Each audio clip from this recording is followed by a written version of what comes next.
Over here, boy. All right, we should be going live now. Check and see if the links is up. Let me check your channel. Let me stop my camera while I am. All right, refresh that screen. Yeah. Yeah, there we is. Okay. All right. Wait till motherfuckers get in the room. All right, let me grab something to drink real quick.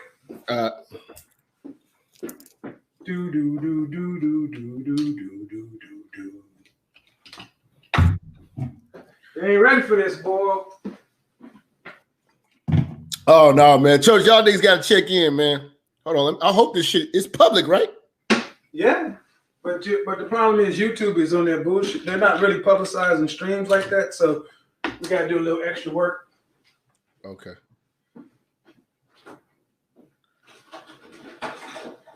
Let's see. Yeah, YouTube isn't publicizing streams due to the fact that they're short-staffed. So let me pull this up. Is it live? Yeah, it's live. There's 10 people. I hope this shit is public, right? Yeah, sorry. Okay, so you can cut that down in the back. Yeah, I did. Create a post. Join me in Jap Live. Join us live in the church on Minister Jap's page. Yeah, man, we good. All right. Cool. Posted that up? Yeah, your cam ain't on. Okay, I got it. Touch you. Oh, baby, let me touch you tonight. This nigga, man. Now. All right, hey, so church check in. You know what I'm saying? Man, it's been long overdue. Me and this brother, man, we've been chopping it behind the scenes for a long time. A lot of people don't know. We should have been hit the record button on a lot of our conversations, man. really putting it together the right way. But I got my man Kevin Samuels in the building. You know what I'm saying? Say what's up to the people, bro. What's going on, everybody? Hey, so check it out. Kev been following this shit ever since I was cooking old ladies. And he hit me up and was like, Jap, we gotta do something about them old bitches. And I was getting flagged left and right, and I was in the streets though, and we couldn't get this shit done. Then I came up with the notion about this 90s shit, and the nigga said, hold up, nigga. I won't in on this shit. You know what I'm saying? You know what I'm saying? So I said, man, who better to tell us about the 90s dating scene than a motherfucker who survived it? You know survived that bitch, boy. So we got Kevin Samuels up in here. We doing today, before we go to the movie review, because you know we still got that coming up tonight. But we gonna deal with the 90s scene. Where are they now? I want Kev to break everything down from the dating, the clothing, the how these chicks was acting. I mean, just so many. I got a lot of questions, man. But let's start first with you know, how was the club scene on the 90s tip? Because like we pulling up a lot of movies, and I mean, I feel like we're getting an accurate depiction of a lot of things, but how was it when you was really on that scene like that? Bruh. we was out from Wednesday to Saturday. Wednesday night, ladies' night.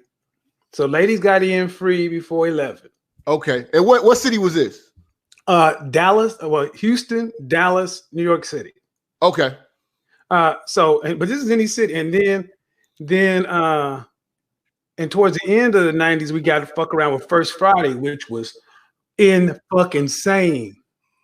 Okay. So the club was every club was happening. Dion had a club called Prime Time. Prince had a club called Monopolies. So every city had spots, and it was like the draw was to try to get I'm getting feedback. Let me make sure I got all my stuff closed. So the draw was to get all the women there, and if you get the women there, the men will come. So ladies got in free before 10, right? Okay. Now the music will be pumping. that have the latest whatever. And in the 90s, we switched from, it takes two kind of shit to, that's when the down south rap hit and the booty rap. Okay. This shit would go crazy. But then it would also flip and it would go to the slow songs. So you had a chance to actually get in a woman's ear. So back then too, did you have to dance? Yeah, but you didn't have to do that kid and play shit. Okay. See, that's when dancing. See, the game started getting fucked up around about that time, man. Because you dance with a woman, man, you come out, you got your fucking Versace shirt on, and you sweating and shit. And the dudes that couldn't get no ass danced, because you could dance your way into some pussy. I'm not gonna lie, I danced my way into a lot of pussy. I bullshit you not, nigga. I was Michael Jackson competition. Anybody who fuck break dancing and shit, dude, you could dance your way in the pussy because a woman will sit there and look at how you move your hips and be like, that dude can fuck. Okay. We doing the jungle walk and the snake and shit, and you doing all this shit. Bitch be like, oh yeah, because I was a skinny dude, man. But you could dance your way into some pussy. But here's the thing. But if you had no game, you could dance to overcome your lack of game. But eventually you still have to say something to a chick. But by the time you say something to her, she probably want to get with you anyway. Now, so I want to stop there. Like, on the approach with men on that scene, like from what I'm gathering, because when in the 90s, I was like in grammar school, you know what I'm saying, just about to get into high school and shit about the end of the 90s. So I wasn't out and about clubbing and shit like that. But as we going back and we researching, it just seemed like the approach to women was like experimental. Like niggas was still trying to figure shit out and get their feet wet. So that's why you got a lot of the dating coaches and shit like that who had the one-liners, the pickup artists, and all that shit. You know what I'm saying? So kind of explain like how was the approach and the rejection game of the bitches at that time? How was that going? So I'm gonna break it down before I pledged and after I pledged, because I'm a Kappa. Okay. So by being a Kappa, you got extra props on the yard. But here's the thing with the 90s. The notion of game, we were all playing pickup basketball. There was no uniform game. We couldn't even get uniform music. So dudes were trying to just make shit up. Let me tell you, I went from I'm a salesperson. I sat around and tried to come up with them one-liners and shit that didn't work for me, man. You know what my game was? Look here, I ain't got no rap, I ain't got no Mac. I'm just trying to get some conversation. I would go up to bitches and just say that because I had no rap and no Mac. All them one-liners and shit didn't work for me. Okay. And if a woman smiled, she would be like, okay, that's a more original, and she would give you some time. This is when Allen and Roger Curry, frat brothers, came up with around the late 80s, 90s. He came up with that mode 1 stuff. And I stumbled on to just being direct because I got tired of just trying to be some sort of rap game dude that I just didn't have because I didn't have shit to back up the game with at that time. In the 90s. See, 90s was also a lot about cupcaking too. A lot of dudes would sit around and get on that baby face shit. I'll pay your rent, I'll tie your shoes and shit like that. And the funny thing is, dudes like that could get a lot of attention from bitches, but most of them dudes wasn't fucking like they say they were, because chicks that was fucking around with those dudes, they were letting them pay for shit, do that shit, but they were really still fucking the dudes that could actually stand up to them. The notion of a lot of this red pill, checking a bitch and all that shit, that was nowhere existing back then. Back then, you were expected to open the door, be a gentleman, wine and dine. Keith Washington was, nigga, I got the candles and the flowers. Where you think I got this shit from, man? This ain't but the 90s. You come into my bed, nigga, if you came into my, nigga, you called me in the 90s, and my entry to the fucking answer machine was doom, doom, doom. And I had the echo machine. Hello, hello, hello, hello. You reach Kevin. Nigga, we were doing anything we could to try to seem smooth. You had that 1 or 2 mixtapes. Now I remember in the 90s, I used to give bitches my card in the mall. Like I got cards made up in the mall. I think I seen it on a movie or something. I did that shit. Now, how accurate do you feel that, you know what I'm saying, like movies like Boomerang and shit, like when you see like how these women were, you know what I'm saying? Like, were they really shitting on brothers once they got their education and, you know, the talk shows and things like that? Like, were we equipped to deal with that shit in the 90s? No. The shit you see in the 90s, Boomerang, yes, dead on. Robin Gibbons, dead on. I think he did Strictly Business. Yeah. Dead on, man, with that left, right, up, down, especially when you had them Ivy League, you know, she went to Northwestern, aka the short crop bob cut. Yeah, dude. Because those niggas stay away from any bitch from the 90s with a shortcut. Boy, stay away from that shit.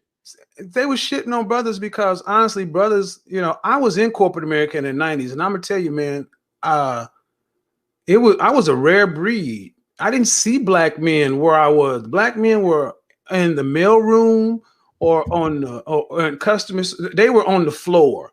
They weren't upstairs. So I'm upstairs with a bunch of black women trying to schmooze with white guys. She's trying to compete with me to get the position. So I'm her competition, right? Mm-hmm. So if the company is going to send 2 people away to get their MBA and there's 12 of us, somebody's going to get a $30,000 education and an additional $20,000 a year in pay. Back when the minimum wage was $3.35 an hour, that's a lot of money. So sisters had a lot of problem dealing with men on an equal footing because they were outpacing us.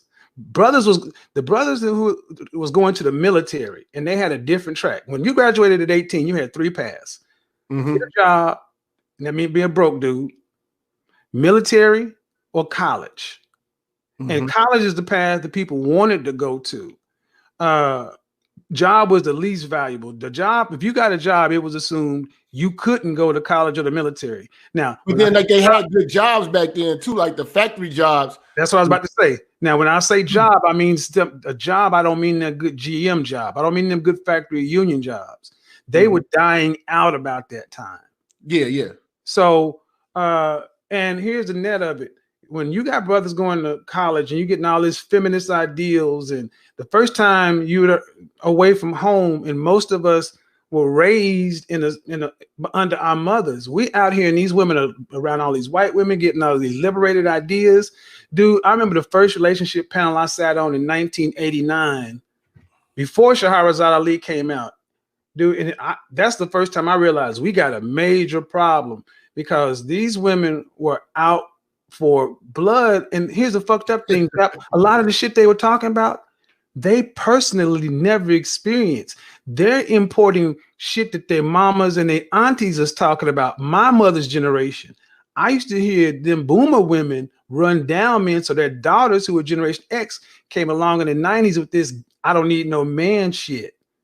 So when brothers was sitting down, they're like, well, you ain't gonna argue with her off the rip because you got no data, no statistics, no YouTube. You don't want to be the lone dude out there. So dudes like, yeah, all right, cool. And the few dudes that did stand astray tended to be athletes or dudes that had different sources of money that didn't have to tie to some corporate job. See, a lot of black men were at that time, we were neutered because you know, you had to play that dude is strictly business. You had to play that, hey, how you doing? I was a threat, man. You know, and to the point to where when a black woman knew that she could get you in a trick bag, she would use it to get her power up. Now, here's the funny thing. The funny thing is when brothers finally started realizing that this shit is a hustle. Very few dudes really wanted to stand up or say anything because that just wasn't the market. You took a lot of punishment in the 90s from sisters looking down because they were making more money than black men. They had more position. They had more shit. And you know how that is when you got a woman that's got more than you. Yeah. I think that that was the time, that was a period where it really, really empowered black women. And with that power, I to this day, I don't see them producing anything that actually helped us. No. You know what I'm saying? Like they were all out for self in that period of time. And now, you know, the generations down the line, they want us to pick up the pieces and fix what they fucked up while they were having a good time during that period. So like as far as when you was on the scene, was it an influx of single moms?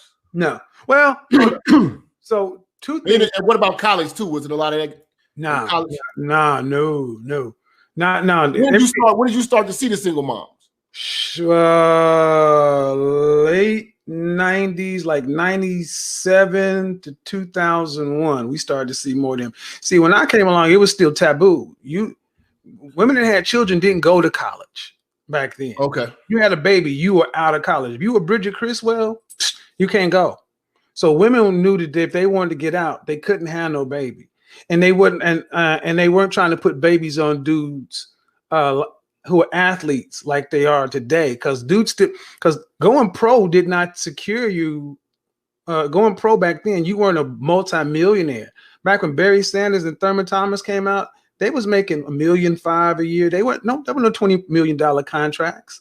Mm-hmm. Oftentimes, a lot of dudes that played ball at OU, which was one of the powerhouses back then, OU, Miami, Notre Dame, dudes like that would go to the league for a few years and then end up selling insurance. So, you know, Darren Woodson ain't rich. I mean, unless you went and there weren't a lot of broadcast positions for brothers. I mean, all this shit came along in the 2000s. So what helped me out is I ended up fucking around with an older woman. I had me a sugar mama. Okay. And she put me up on mad game.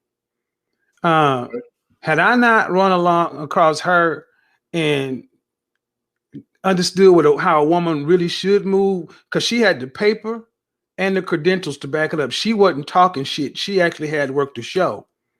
So when I could deal with a shit talking 90s chick or deal with a woman who was 10 years older than me, who actually had a house in Naples and was driving her second Jag around, I could see the difference. But again, she was 10 years older than me. I couldn't really see being with her, fucking with her, and marrying her, nothing. But it was good learning experience.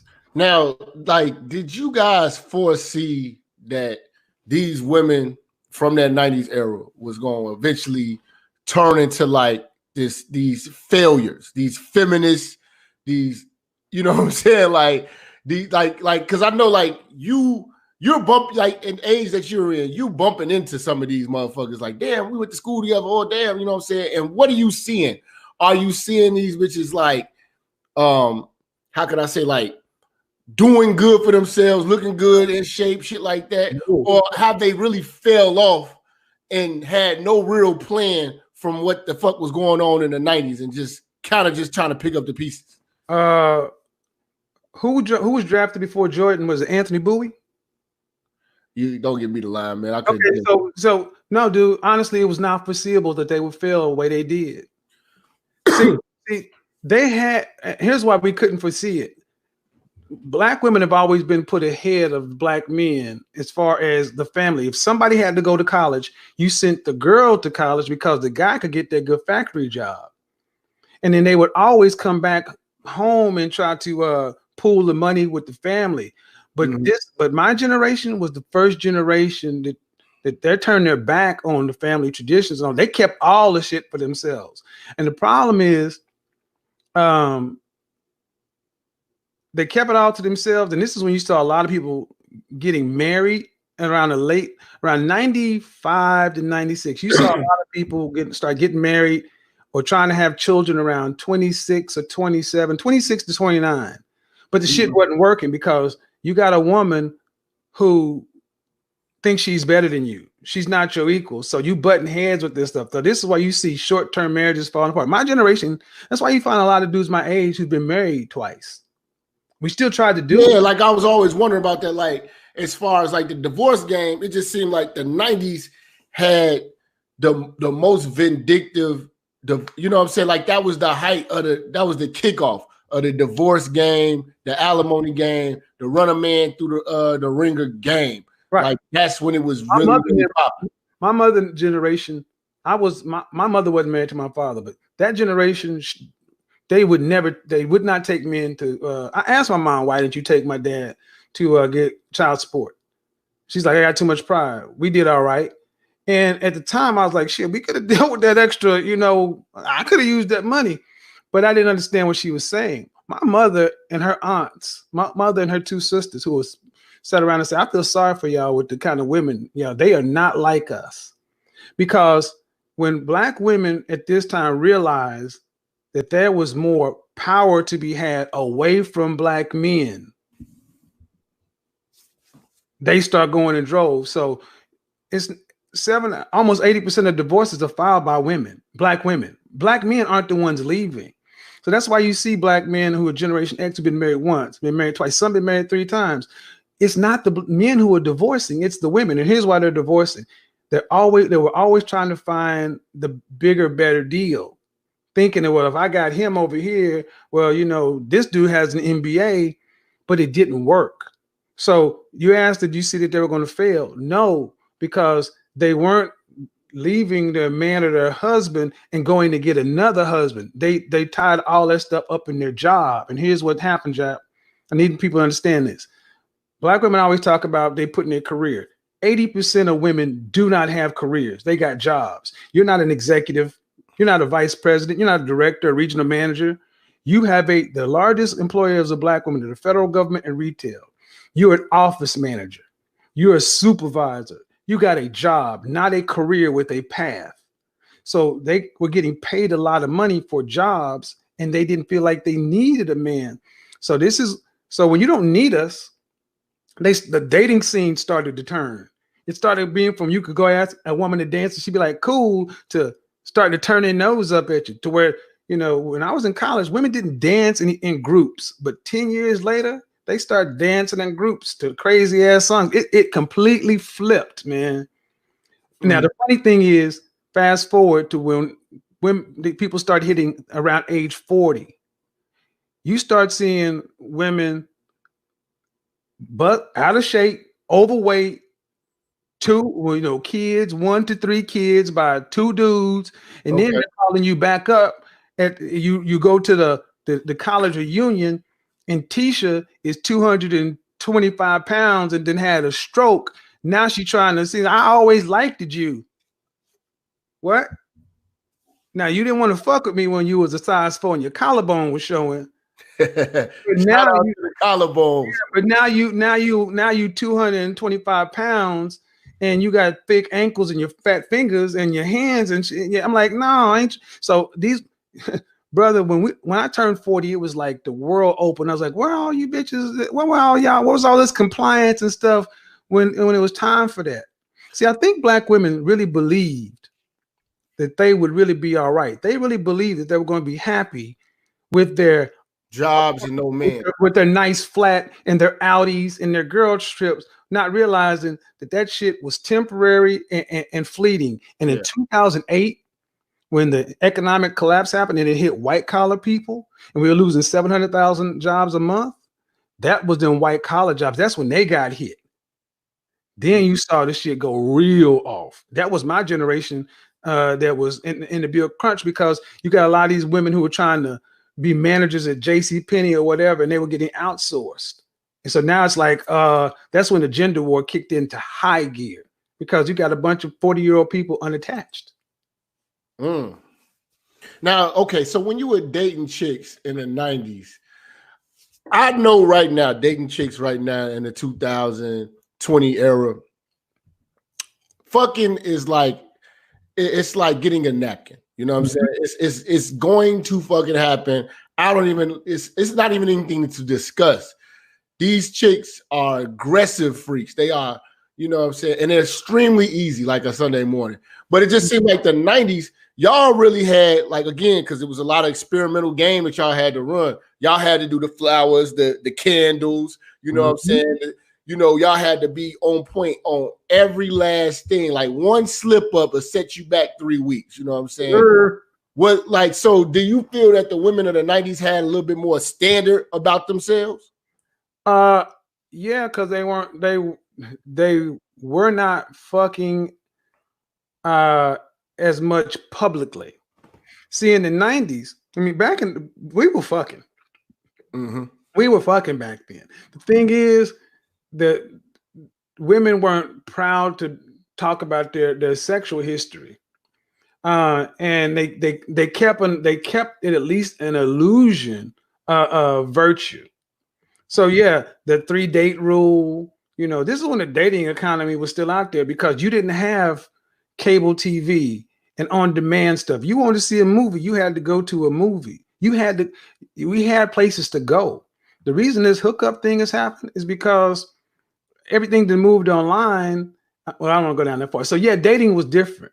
So you could actually go out with a woman, take her out to 3 nice dinners, and nothing happened. You just out of pocket, and you were expected to just, all right, well, fuck, it didn't work. That was the culture for the entire. It wasn't just black people; it was for everybody. To the point to where dudes started. And here's the thing: you weren't really fucked up about it because that's what everybody was doing. Yeah, because it seemed like a lot of niggas had to be like Marcus off a Boomerang. You know what I'm saying? Like, even if you had a lot of hoes, all your hoes still wanted to do nice shit. You know what I'm saying? Like, you still gotta have 2 tickets to the show, 2 tickets to the concert. You know what I'm saying? Drive-throughs. You had to do all types of shit. You know what I'm saying? Bitches like activities back then. That's how they kept score. Because it wasn't so much that you were just fucking with Brenda. Brenda had to be able to go back and tell somebody, yeah, me and Jap went to Tavern on the Green and caught cats. What'd y'all do? Oh, what'd y'all do? Y'all just went to eat. Yeah. So that's how they kept score. It wasn't with bags and purses. It was with shit. So, and here's the thing. You also had to fuck with the dudes that wanted to do that stuff and had a paper to go there and could actually code switch and go to these other places. See, in the 90s, there was before the Love Jones and the poetry slam stuff happening, there weren't a lot of black businesses that were around. So if you wanted to go to a nice place, you had to go to the white side of town. Mm-hmm. So even if you had a good money working at a blue collar job, you had a lot of brothers who didn't feel comfortable going over to La Cirque. They're like, I don't want to do that shit. So if the sister wanted to go over there so she could have something to talk with about to her friends at work, and she ain't dealing with you, she got to try to find a brother. It was a lot of pressure on brothers to be fucking Superman. That's really like I feel like back then. Okay, so back then y'all had to know what romance was. Y'all had to be romantic and shit like that. And for a fact that doesn't apply right now. You don't have to know any of that shit. When did you start to notice the shift and when that wasn't going to be a requirement? Because I know you come from an era where you had to be smooth. You had to know how to talk, had to have a good music playing, low light, shit like that. It had to be romantic. When did you realize that it was like a shocker to bitches like, they're not even requiring this shit no more? About 2001, 2002. Okay. So would you say that's a shift from the Whitney Houston Vanities and Vanities probably like the 80s. I'm trying to think of In Vogues. Okay, let's say the In Vogues to the Adina Howard Luke dancer era. Because this is still in the 90s. But you had In Vogue, Cynthia. I used to fuck Cynthia. Shout out to Kevin, man. Oh, Cynthia, when she came to the yard, motherfuckers like, is that? Yeah, nigga, that's what's up. But here's the thing.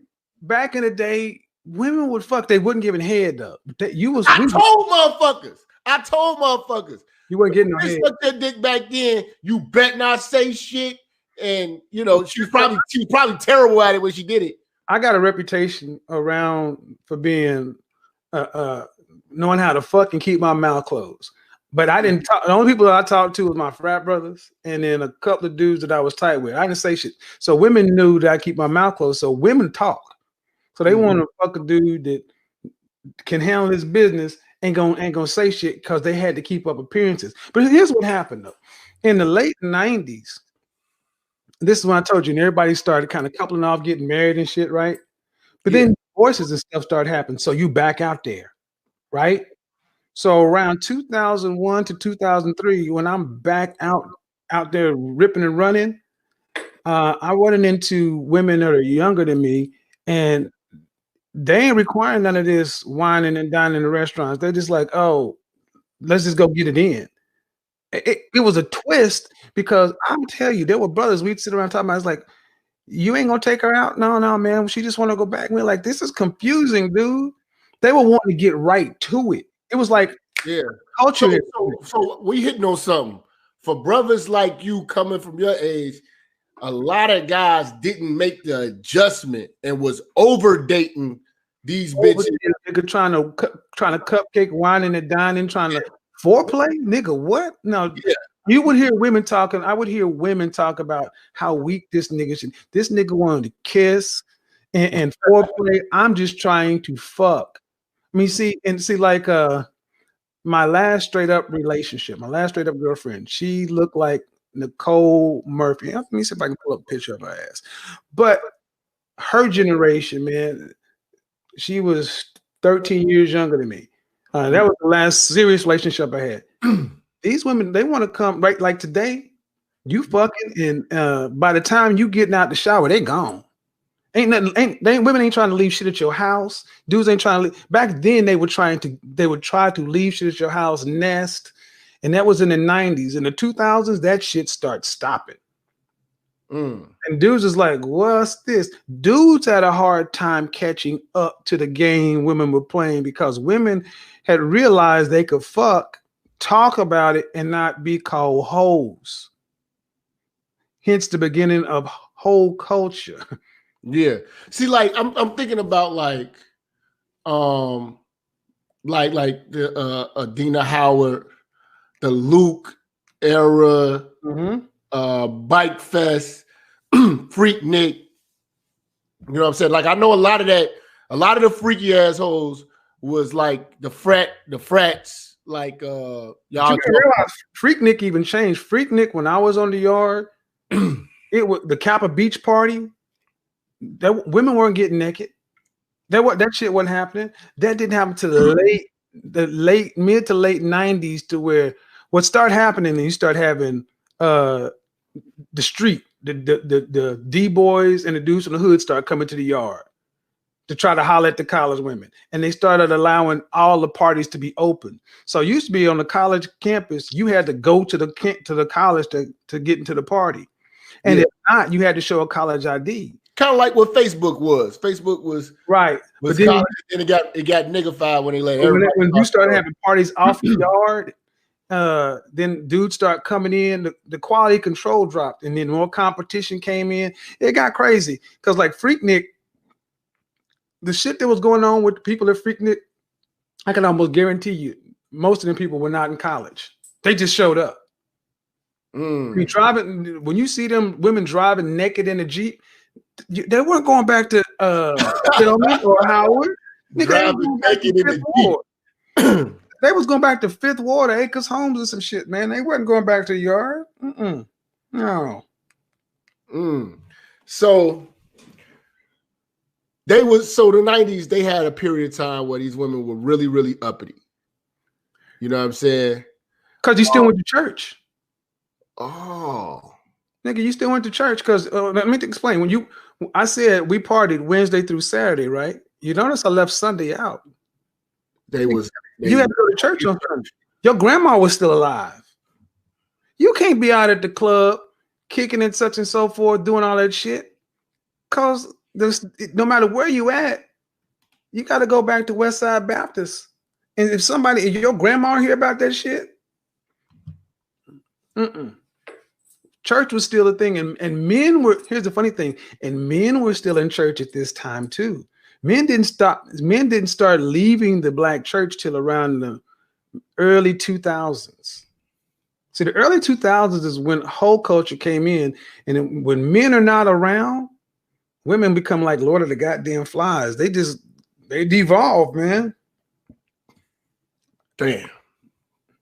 Now, as far as like the gold digging, when did you start to kind of see like, okay, because I know that wasn't like big in the 80s like that, because niggas wasn't. You didn't have gold to dig. Yeah, they didn't really have. Yeah, niggas wasn't really getting that paper like that. But that 90s, that's when niggas, whether you was at the factory jobs or you know you was a singer or whatever like that. Like that's where the line started. See what? Okay, this is when the line started. Okay, back when you didn't in the 90s, you mentioned you had business cards you would hand out. Like I remember getting some pussy because I had an email address on my business card. See, a lot of people don't remember in the late 90s, the internet, people thought it was a fad. But in order to have an email address at that time, you had to work for a company who had internet access. I had an email address on my business card, and a bitch leaned up and said, "Oh, girl, he got an email address." That was currency. To her, that meant he's working for MCI. A lot of you guys don't know AT&T's largest competitor used to be MCI. That was known as good goddamn money. A black man working for MCI with a business card with an email address that says major account manager, it might as well say 12-inch gold-plated dick. I had a company car, Jap, and then I had an expense account for my car. I had an American Express with Kevin Samuels, MCI. Niggas was paying, you pay with that company card, and bitches be like, okay, he got a company card. That's why when you laugh when you see these dudes dropping these ATM receipts, man, because that was the bait. That's crazy. Niggas was coming to, I had dudes asking to borrow, borrow your work badge so they could buzz into the buildings. Because back in the day, they didn't have your pictures on them. So let me take you to my office. Walk in there, dude work in the mailroom, but he act like he working upstairs. Now, you know, the reason why I started this whole series about the 90s shit is I got tired of old niggas who wasn't smooth like you giving me real good game. It was old niggas just telling me, these old niggas, we tell a story, my cousin tell a story all the time. These old niggas told me and my cousin, shout out to the Deacon Willie 2 times, y'all niggas ain't never had no pussy because you ain't never been burnt. Hit me when the bitch burnt. I was like, what the fuck? These niggas, and then we talk about condoms, like condoms, I ain't no bitch ass nigga. I want some pussy. I don't want no rubber. I want the pussy. When did those niggas go from the smooth operator niggas to the thirst bucket niggas in that 90s bracket? When did you start to see the shift, and what was it the Freaknik that brought these thirst bucket ass niggas out? Them niggas was the ones that didn't. Those dudes are the dudes that never got married. See, a lot of dudes. No, but they got a lot of kids. They never got married. They got a lot of kids, but they never got married. Okay. So they were still out here fucking. See, it's almost like married. A lot of black men like myself, who whether a military job or college, got married, and we were out of the club scene. We were out of the party scene. So you take all them apex predators out, right? You got me and dudes like me, and we ain't in the club Wednesday, Thursday, Friday, Saturday night. Then you got these motherfucker dudes who couldn't get a fucking shot at one of these chicks. They become the top of the food chain. So they just running crazy with the pussy. And they ain't had it like this before. Because you look at a lot of these dudes, you're like, these old dudes ain't fly. They ain't fly now. So you know they're like real loud. They really obnoxious. You know what I'm saying? They're like, unruly. They kind of scared of bitches, but they always, they lead with their dick. They always saying outlandish, nasty shit. And they get to talking about the shit that they were doing. And these niggas got a lot of wounds, a lot of kids and shit like that. Like, now I know on the 90s tip, this was when Magic Johnson had to announce about AIDS. How do you feel being actually on the scene? Like, how do you feel about safe sex and how was it promoted? Like, Was the women like asking to get raw, or was the niggas going raw all the time? No. Like, was it everybody had to pull out? No. In the 90s, man, look here. You were fucking in the 90s. There was no condoms. See, first off, you couldn't even buy condoms. They weren't widely available. I remember going to the Eckerd's, which is that's interesting. That's interesting. Okay, hold on. The condoms were not available? They weren't widely available, no. So like when I went to Eckerd, which is now CVS, I'm in my freshman year of college. There was no birth control aisle, right? They were still trying to legislate morality this time. You know where the condoms were? Back in the pharmacy. You had to go ask the pharmacist for the condoms. So I do remember that. So they would get on the loudspeaker. We need a price check on condom. We need condoms so everybody looking at you. And remember, you're not supposed to be fucking. You're supposed to be having this. Men aren't out supposed to be doing this because you gotta go to your grandma at church, Jap. Jap is I saw Jap at CVS and he was getting some condoms. Cora, no. So, but a lot of women were on birth control. They weren't. Remember, these college women were not trying to get a baby because there was no money to be had from these dudes in college. We were all fucking, but the women were on birth control. Now, 10 years after college, when they weren't married, that's when the birth control stopped. Dudes were still fucking like we was fucking from 18 to 23, okay. And now these dudes are getting trapped. See. When Magic Johnson hit, it was 91. So I was around about 24, 25. That's when everybody really started getting tested. And the first time I got tested, all the dead bodies I hit, I was like this. And when it came back clear, that was the time I became every time. And more condoms we started becoming available. I want you to go look at the porn. Go look at the porn from the 70s on through the 80s, no condom. Then from porn from 1990 to 1995, almost 100% of the porn had condoms on. Because I do remember TLC really, really pushing condoms and making condoms fashionable. You know what I'm saying? Like it was like a big, big push, but it just didn't seem like it was resonating because the niggas that I speak to from that era are anti-condom niggas. You know what I'm saying? It's like, and it's like we speak in two different languages. Like if you watch Backdraft, for instance, the firefighter in Backdraft, he would just run up in the building with a scarf over his mouth and a pickaxe and just go grab people. You know what I'm saying? But like firefighters now be looking at this shit like, hold on, man. They niggas putting on an oxygen mask, all types of shit. You know what I'm saying? We're not walking. Well, back in it, okay. So it's just how they was that in when them those different eras talk. It's like a foreign language. Like, dog, do you know you can get cancer from walking into that? But understand something, dude. Yeah, these dudes came. These guys. My father has 13 children. We come from our mothers didn't put our fathers on child support. Okay. We don't understand what child support is. When we're fucking at the same age that we're fucking, the women were on birth control. The worst thing you could get would be chlamydia. Okay, there was no herpes. Really wasn't even a thing. It was kind of the thing, but it wasn't a thing. So it was a joke to a lot of dudes. Oh, you got you. It's called you got you a dose. The thing dudes worried about getting. They worried about. I heard my daddy used to say something about the little red schoolhouse. Yep. They used to worry about getting crabs more than they worried about getting a venereal disease. But see, after 95, 96, you got a lot of women who have been fucking since the age of 14 up until about 27. They're not wifed. They're not doing anything. And then we're in the mid 90s. They stopped fucking like their mothers stopped fucking. They start telling dudes, I'll take the condom off. I want you to go raw. I'm allergic to latex because a lot of different condoms started coming onto the market.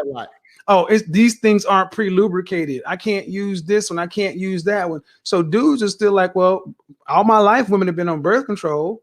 But see, women start playing a different game in the 90s. They start playing if I can get this nigga to go raw up in me, I'm not married, don't have really anybody suiting me, I got baby fever kicks in, and then child support kicks in.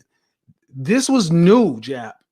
No generation had this happen. The women, imagine if my so you said 90s was the child support era. Yeah, because think about it. My father has 13 kids by 5 different women. He didn't pay child support for any of us. Why do you think dudes had all these women? Women didn't put kids on child support. They just didn't do it. Now, see, what I started using more condoms is because I didn't want to be like my dad. I didn't want to have 13 kids. So when I really got my head about myself, it wasn't that I was under the threat. I just didn't want to be that dude. And I also was in corporate America, unlike a lot of black dudes. So I had some shit to lose.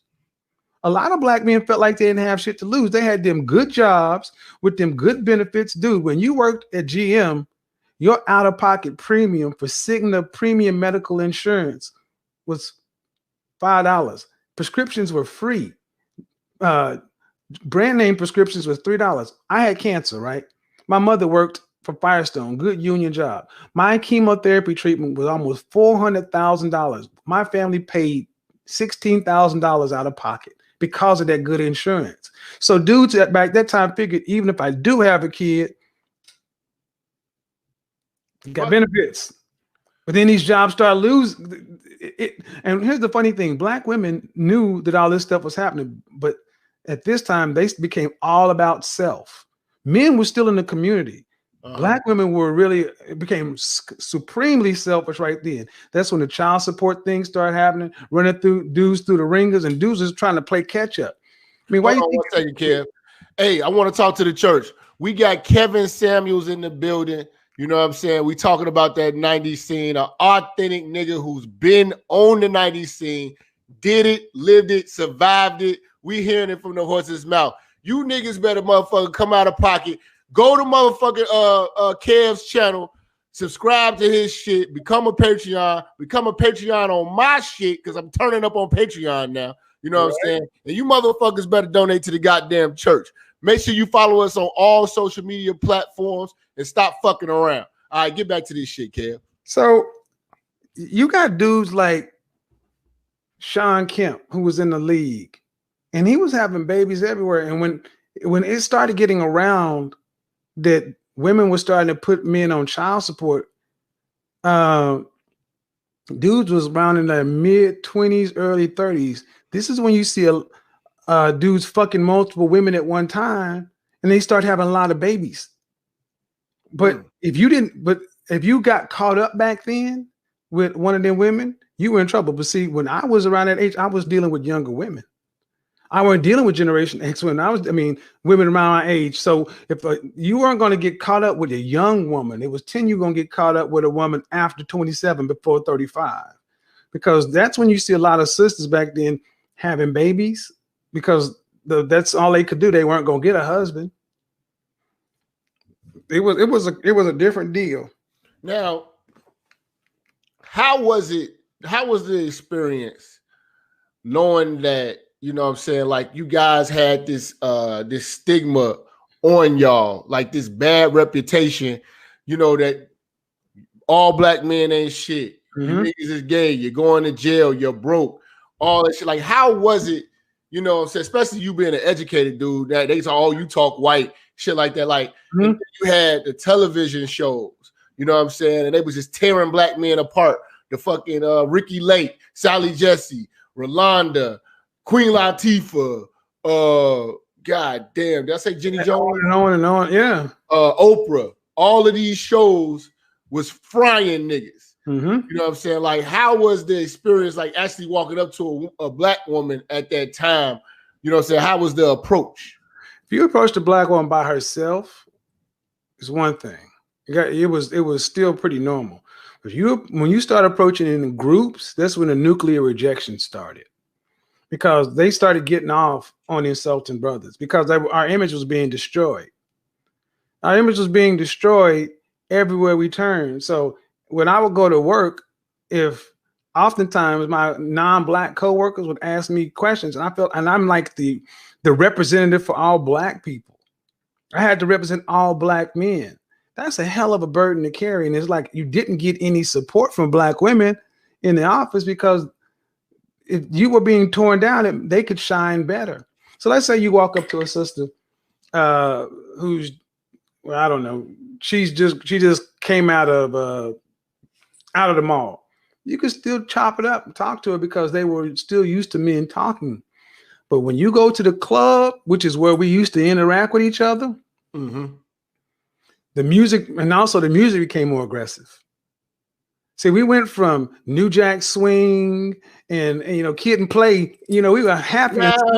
We found love. So we went from that to y'all niggas ain't ready though. The music became aggressive, and it was bitches ain't shit. But I mean, so the tone changed. It became pistol grip pump on my lap at all time. It became real aggressive. So I remember being down. Give me a second. I remember taking that cool, smooth shit. I came, roses are red, stepping down with the bitches throwing the rose petals and shit on the Coming to America. And I'm coming down at the aisle doing the step show, and bitches are going crazy. Ooh, and the suspenders and the bow tie and the slacks and doing this cool shit. All that smooth shit in Oklahoma. Move down to Houston. Go down to the Kappa Beach party, and I got a frat brother. This nigga looked like Shabba Ranks. This nigga was through, completely finished, ugly motherfucker. But he had this fly ass convertible red Beamer, and this bad yellow bone walked by, and that was my shit. She walked by, and I came out with that, matching polo with the matching polo socks, with the Kohans and the starched the starched shorts, and that whole fucking Obsession cologne or whatever, or what was it, skate? And I was like, and I came with that babyface game. And hey, I tried to say something corny to her, and then bitch turned around and looked at me, nigga, like I had shit on me because she was with her friend. And I was like, whoa, bitch, do you? And this is before I started using the bitch word. I'm like, bitch, do you know who I am? I'm motherfucking Kevin Sam. I am the shit everywhere I go. I am King Kappa Kevin. Bitch, do you not know who? No, they didn't. I'm in Houston. I don't have that rep down here. Yeah. And then Noop turned to me and said, No, frat, that shit don't work down here, man. That ain't how you do it. Now he plays the year after I did, and he's putting me up on it. I'm like, what are you talking about? He's like, I know, man. That ain't how you do it. He's like, let me show you. She walked back by with her girls after they got some chicken or some shit, right? Now remember, this motherfucker, I'm smooth and shit with the waves, the baby face hair and shit. He slapped this shit old chick on the ass on her chick, pow! And she walked by. Hey, Red, come here. You know what she did, Jap? And he hit her hard, man, to where her ass rippled. Blah, blah, blah. I was like, and she turned around. What you want, nigga? I was like, this is back when the brothers used to stop talking and say, hey, brother, what's up? They used to call each other fool. What's up, fool? Now, let me ask you this.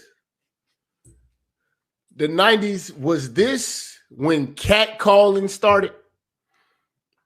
Yeah, because before that, you actually were expected to go actually interact with a woman in a civil way. Because guys from my era, right, we don't catcall.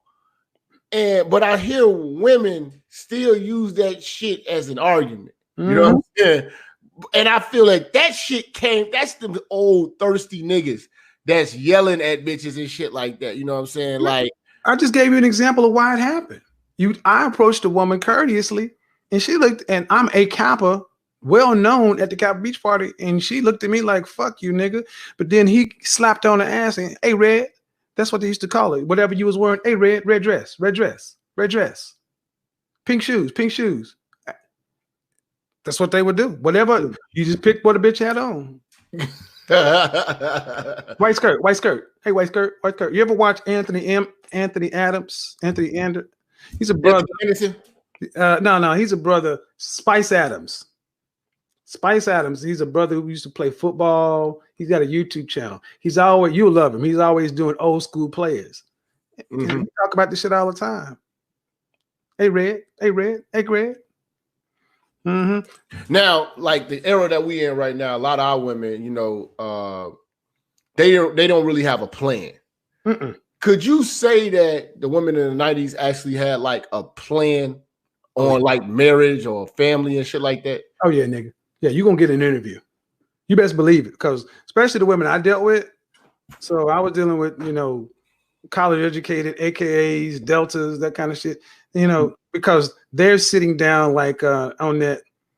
My kind of woman I dealt with was, if you go back to Soul Food, the Vanessa Williams character, that was my kind of shit. Oh, she was a bitch. Right. But that's the point. Those are the bitches that you gotta have a plan. Okay, Kevin. So what do you want to Oh God. And the nigga, no, you interview, dude. Okay, well, I went to Wharton. I graduated this, and I have 3 years. I like to be fast tracked to partner.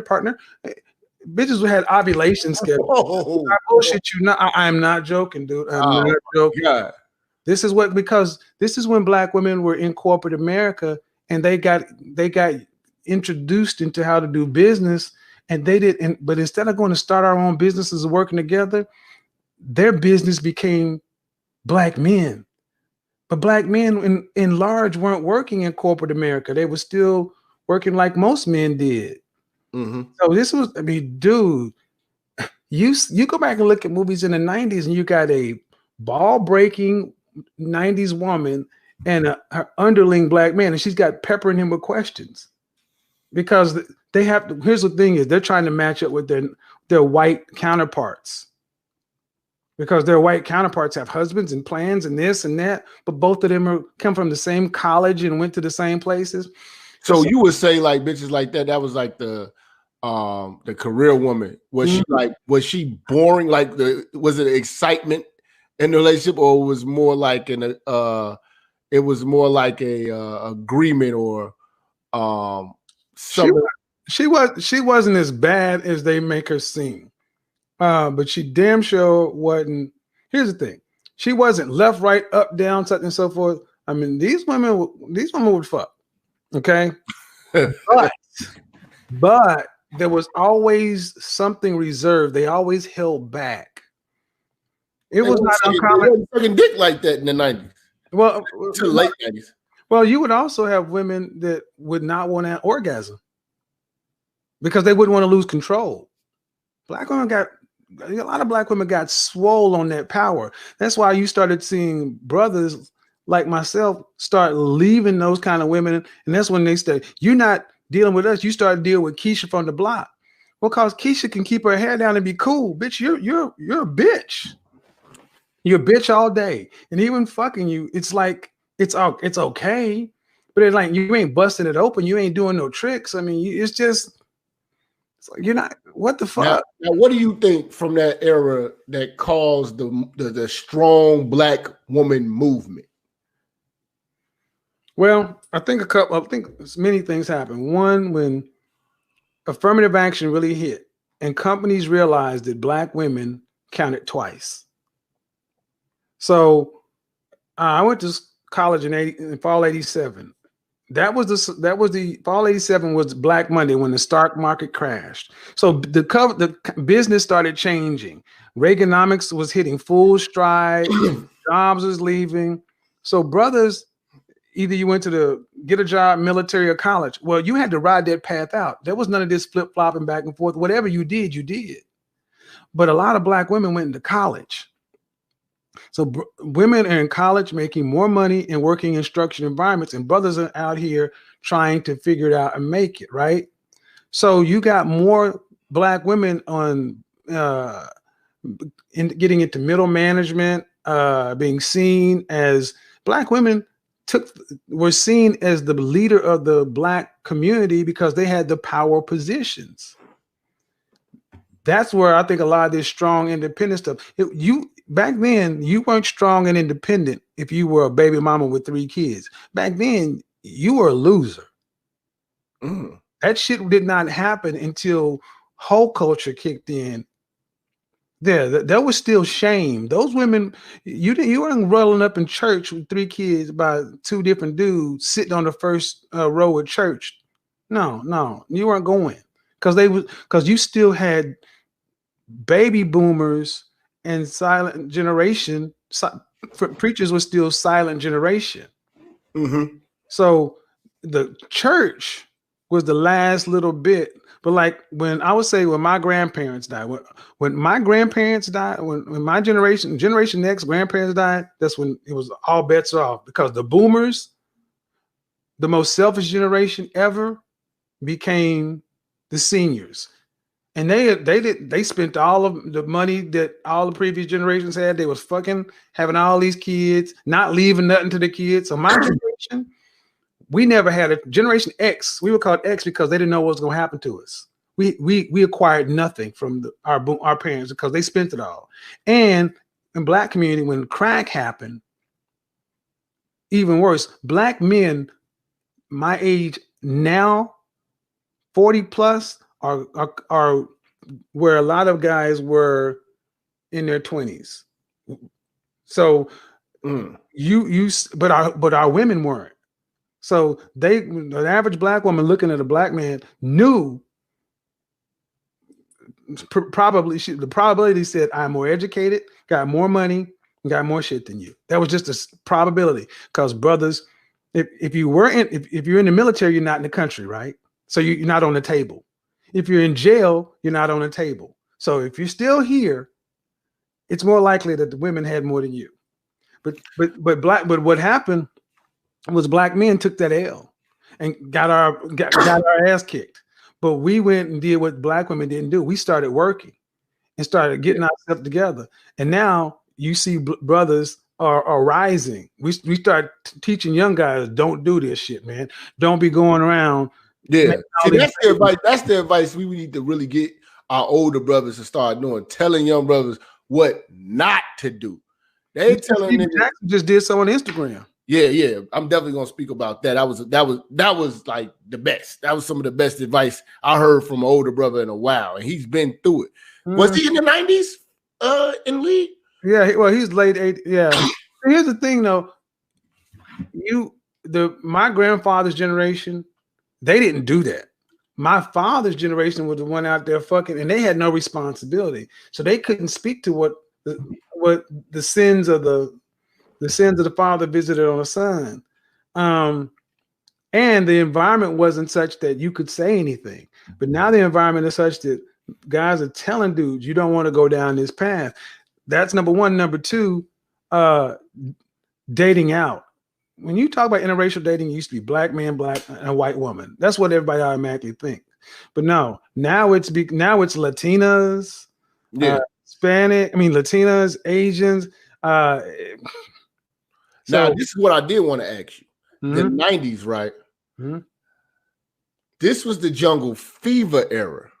Right.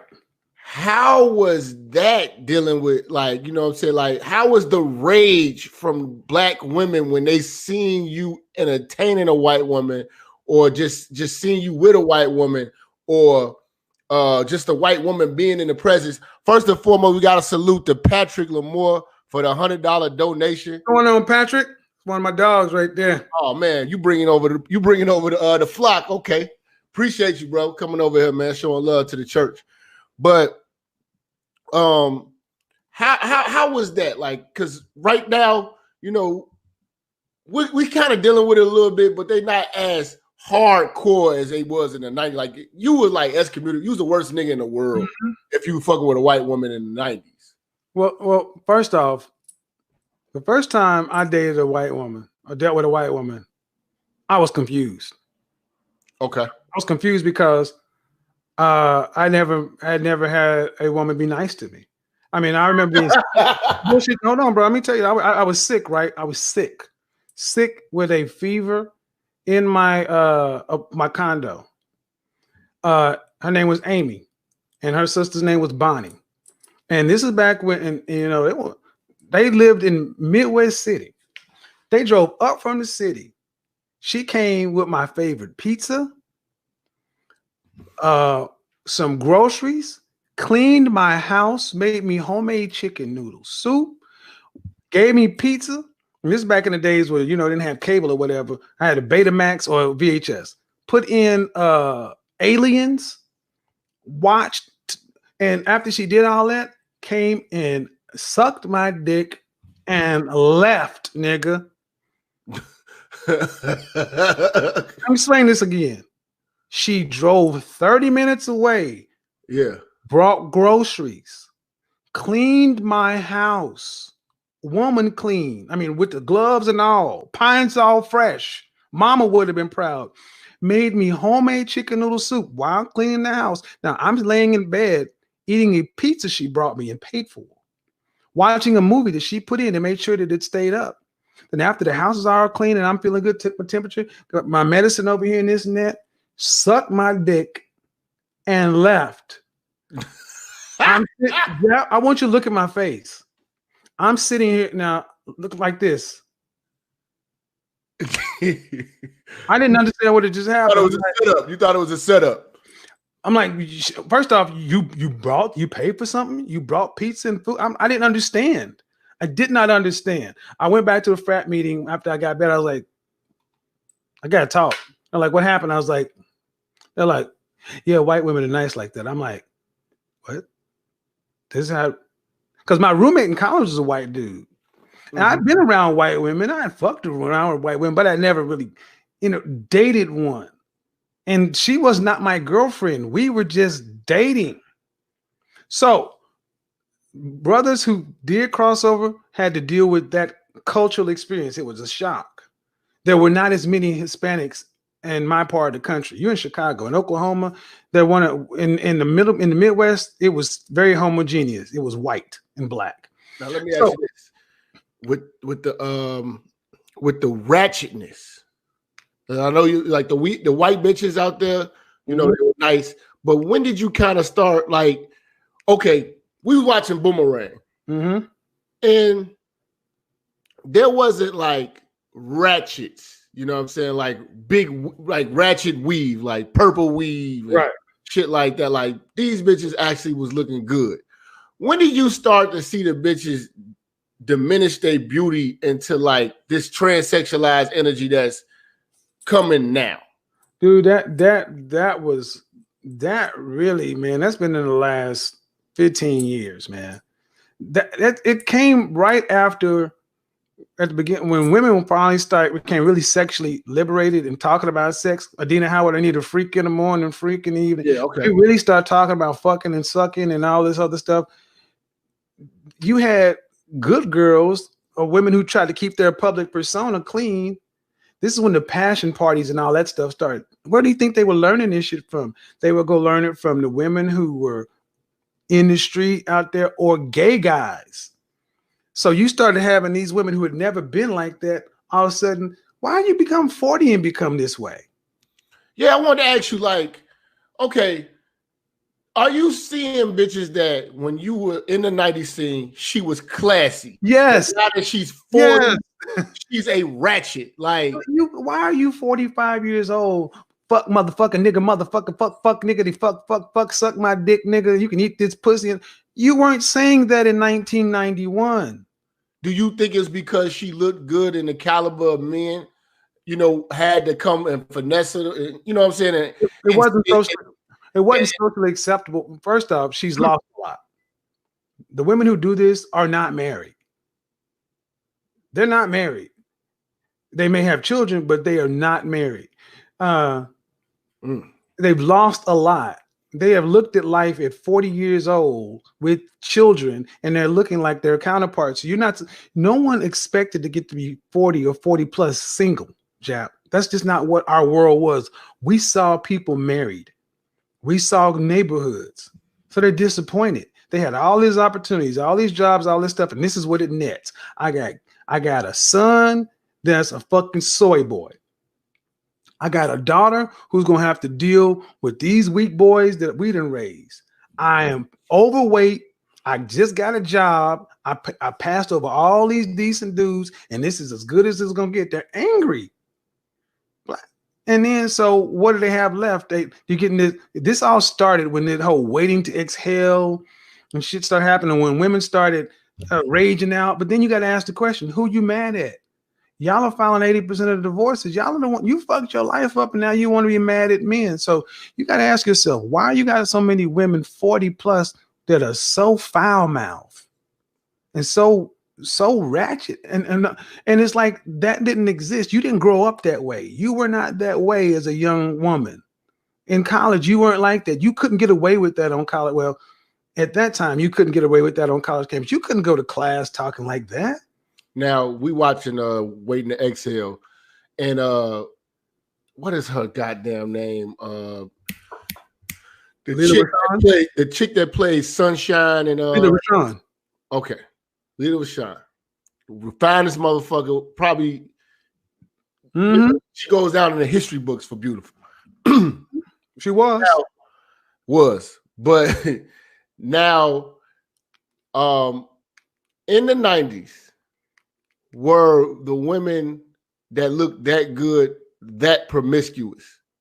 And were they able to hide it well?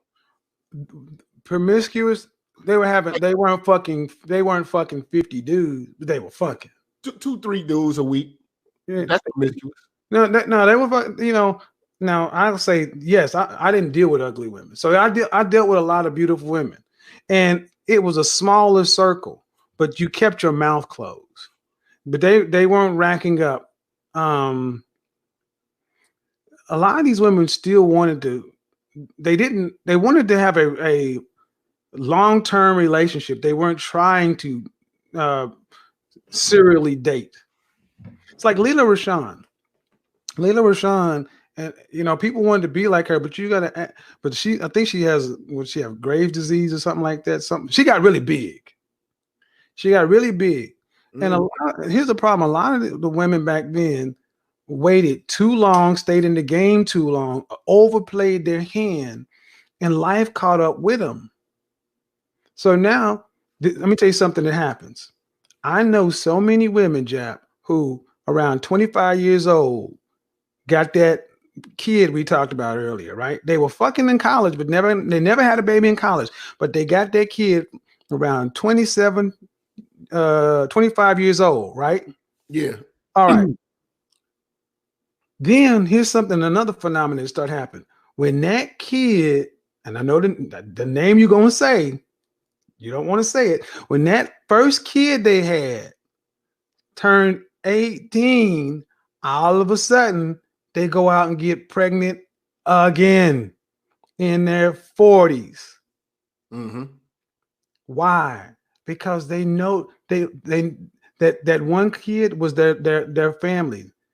They had another. Why you got a 40-plus-year-old woman having another baby and you had already done it once? Because they know they're not going to get a husband.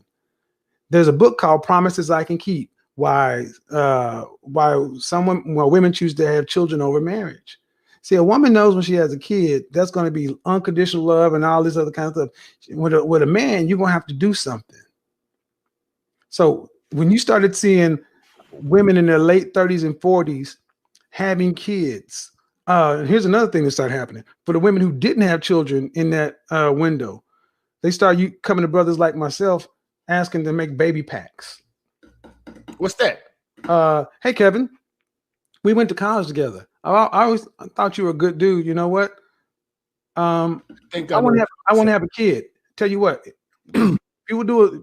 Can you donate your sperm? Here's the paperwork. You can sign off on that. You have no legal responsibility at all. I just need a donation. Now we can do it the old-fashioned way. We can go to the clinic. I can pay you a baby pack. Go in half on a baby.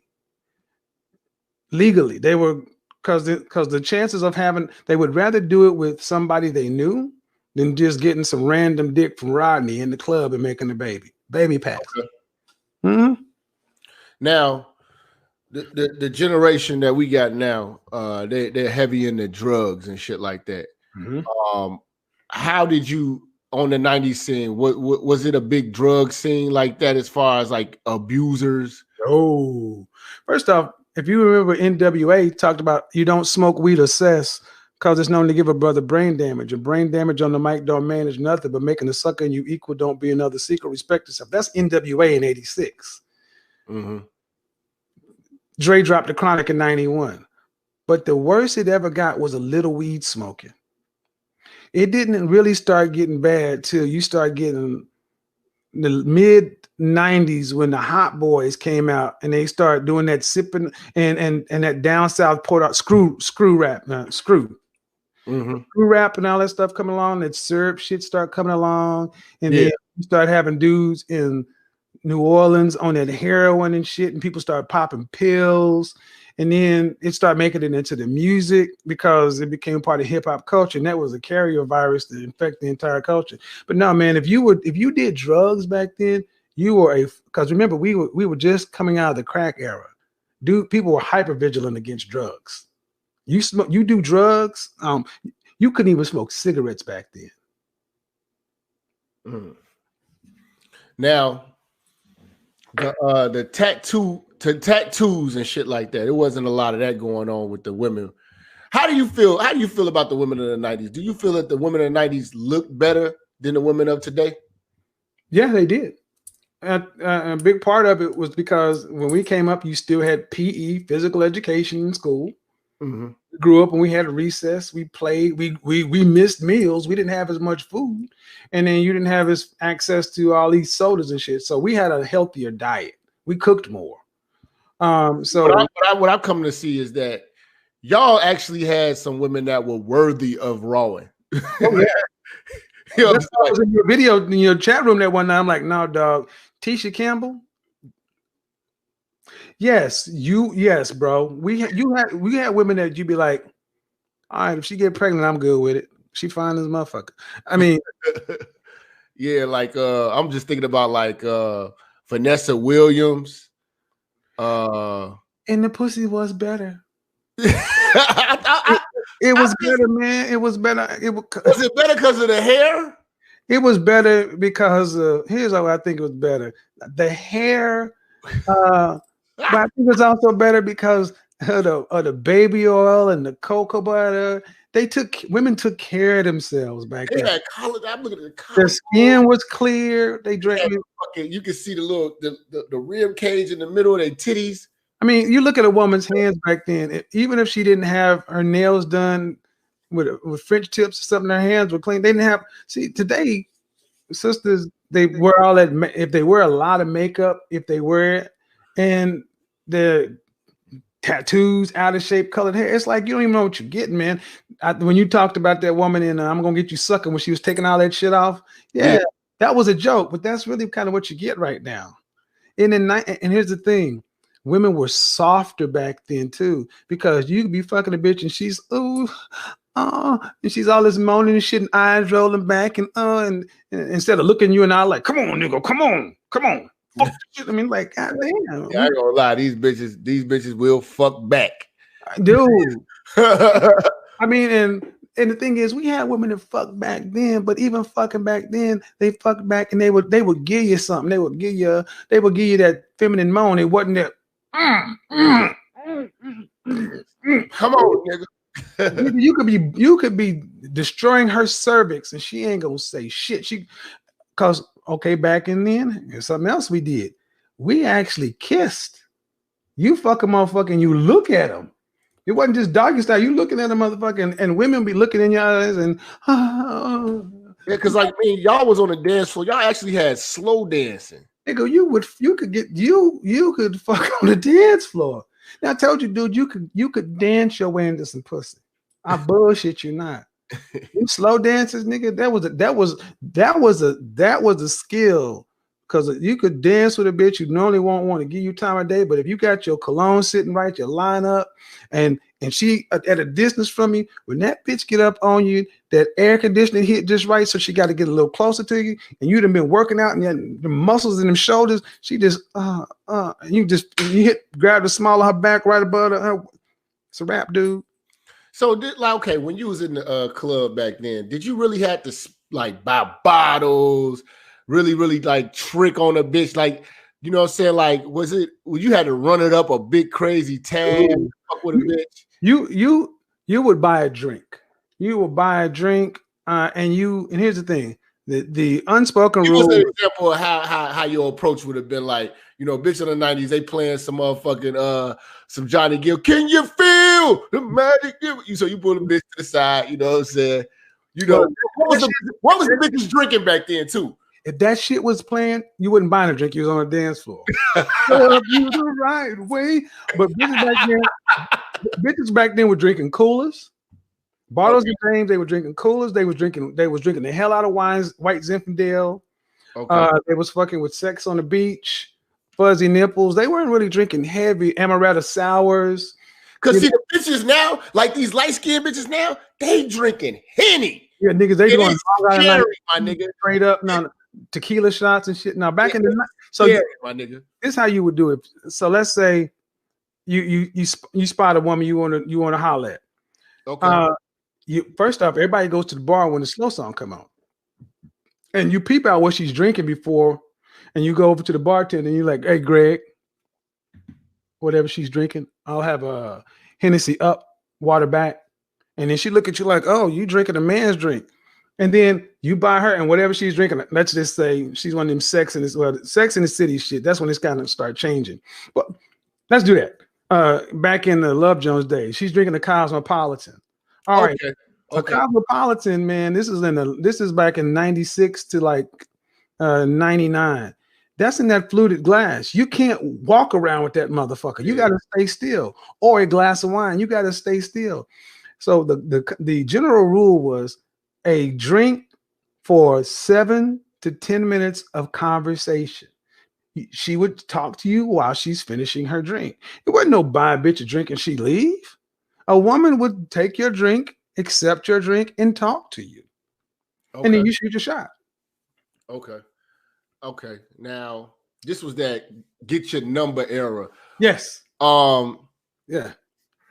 I know that the 90s was like a big time for bitches to really turn niggas down. But did you find that they were like, see, like bitches turn niggas down now too, but it just seemed like it was really hostile then, man. Like, you know, because like I said, a lot of it was experimental game. Like y'all was trying shit. Well, let me tell you what was barking in the bitch ear, then you had smooth niggas. It was a lot of things going on. Depends on where you were, Jap.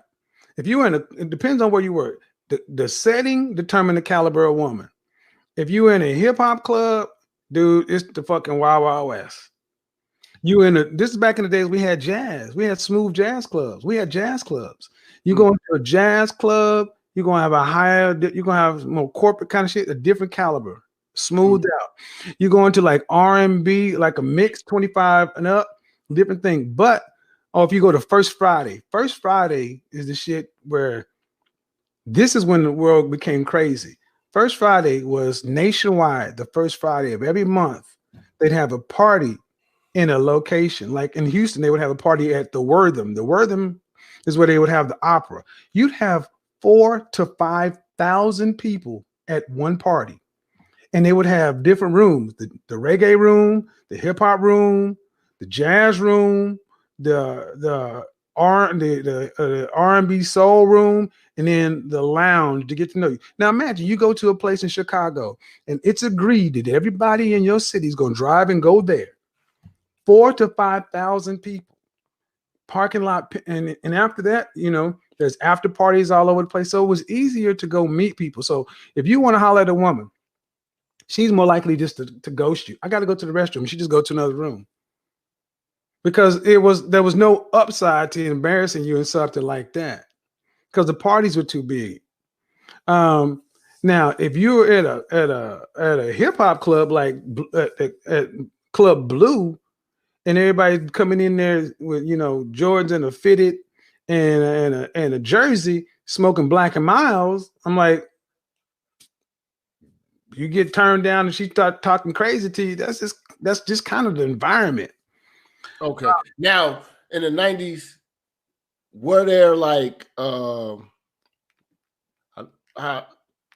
lesbians, but like the cutesy lesbian movement of, you know what I'm saying? Like, but they was like on the scene, you know what I'm saying? Like, cause like now we got bisexuals. That's what I really mean.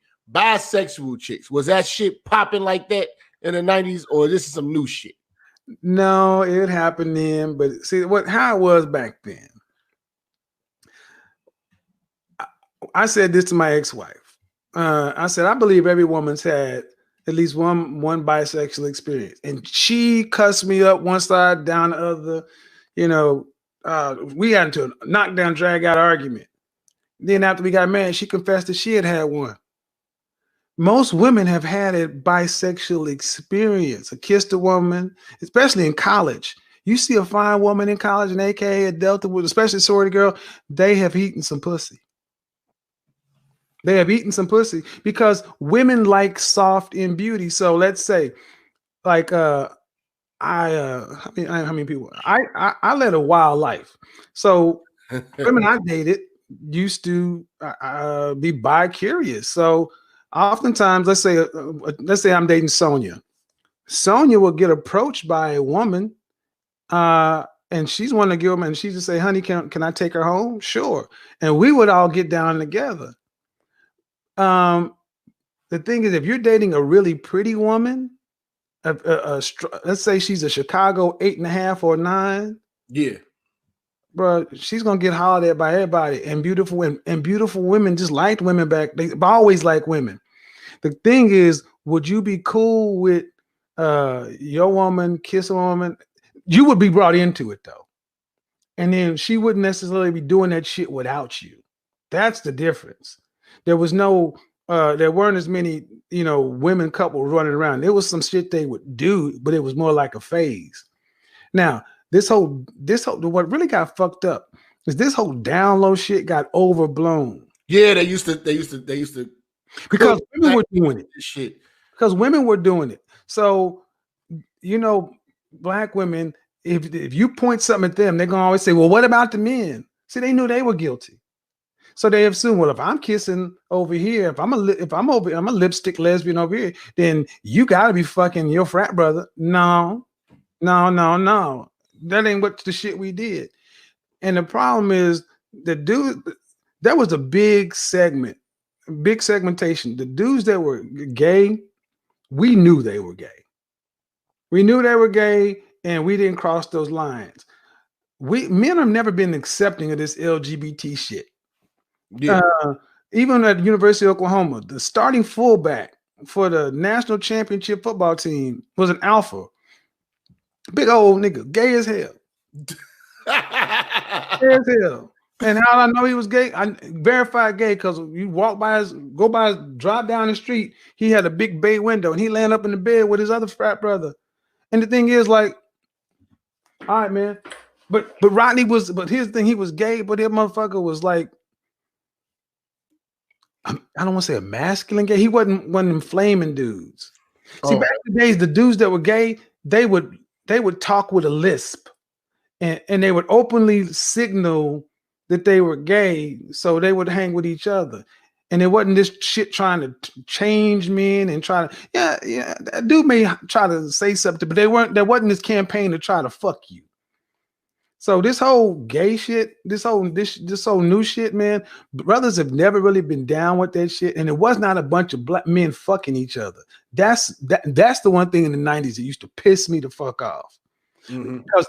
Because as myself, as a brother who's always been tall, thin, attractive, and then being in fashion and shit, and my part of corporate America, I got pepper with that shit all the time. Hell, I got pepper with this shit on YouTube. I'm like, are you motherfucking serious? But we got that. See, a brother can't be smooth. And they don't understand that shit. You know what I'm saying? Even I done seen niggas try to call pimps. Yeah, I'm like, come on, man. Like, knock that shit off, man. But they don't know like that type of shit. They just think, it's different types of dudes. You know what I'm saying? You can't be smooth and handle your business. See, if you smooth, handle your business, because that's not the norm for black men, you got to be doing something fucked up. Something got to be wrong with you. See, every other group of men can be that, but black men, you got to be. The word gentleman, if you slow it down a little bit and listen, it sounds different when you slow it down. Gentleman. I'm just talking about. I grew up in the 70s. My uncle was a Mac. I learned from pimps. I got my from the church and from the pimps and Macs. My uncle was Mac of the Year in 1975 for the Trebus Club, nigga. Yeah. But this back in the days when Clyde and Frazier and all these dudes used to dress back in the 70s. You know, they had their one long fingernail, they carried the bag that had their blade or their pistol in it, and they little dude, someone do shit about my bag. I'm like, go back and look at Don Magic Wand video right here on all the pimps, man. They carry the bag. I'm like, you motherfuckers don't know where you come from. When I called you out on that video with the fur coat, I'm like, don't you realize some of the best black men that ever did it? This is how they dress. 3-4 weeks ago, Dr. J turned 70. He had his 70th birthday party here in the restaurant I go to at least 2-3 times a week. I'm in there with Dr. J and his folks. Accidentally, I wasn't invited. And I'm sitting around looking at all these brothers just clean. Those guys would have been called corny or gay or lame or some shit today. See, a lot of brothers that we've allowed, black men have allowed people to take our smooth shit away from us. Mm-hmm. And it doesn't help us. Yeah, see, that's what I'm saying. Like, help us. Like, it goes kind of back to taking the 90s tactics, like a nigga like Marcus coming around these wolves, these untamed animals, you know what I'm saying? Like, it's gonna look like, man, what the fuck is this? What's with this nigga? Is he gay? You know what I'm saying? Like, I remember me and my guys, we went down to Atlanta and we was the only niggas with fades. Like, this was the gold teeth, dreadlocks, big beard, white tee, A-Town stomp, little scrappy era around that time. We all went down there. And the bitches was looking at us like, is y'all gay or something? We're like, bitch, what the fuck is you talking about? You know what I'm saying? It happened to me too. When I hear that story about me waves, you know what I'm saying? We was clean cut. We looked like an R&B group. We looked like B2K. Well, I told you about when I slapped it when I was trying to do the cupcake shit and my frat brother looked like Shabba Ranks. That's the same shit. It happens in cycles with black men like that. Yeah. And when it doesn't help us out. You couldn't be smooth amongst like, and then that's when the women say, I want a roughneck. I want a roughneck. Gotta get a roughneck. I want a motherfucking thug. I want a soldier. See, like, that's the equivalent to that's this generation's I need a roughneck song. See what happened is men of my father's generation, they wouldn't allow that shit.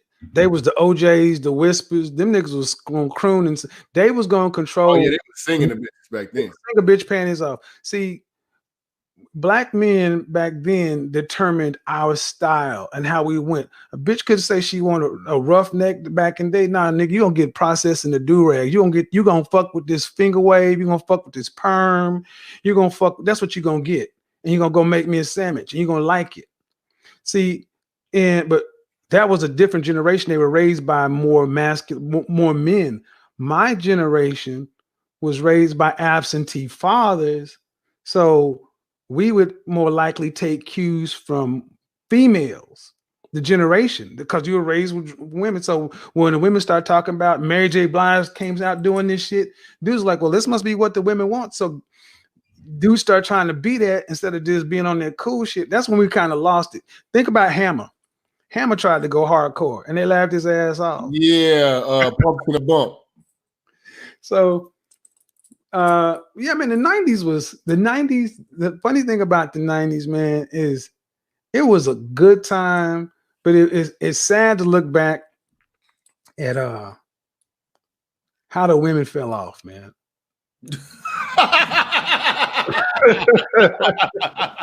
I've been telling you, I'm like, dog. See, I was clowning the women, like, you know, like, yeah, you know, because, like, okay, if you watch what was the movie?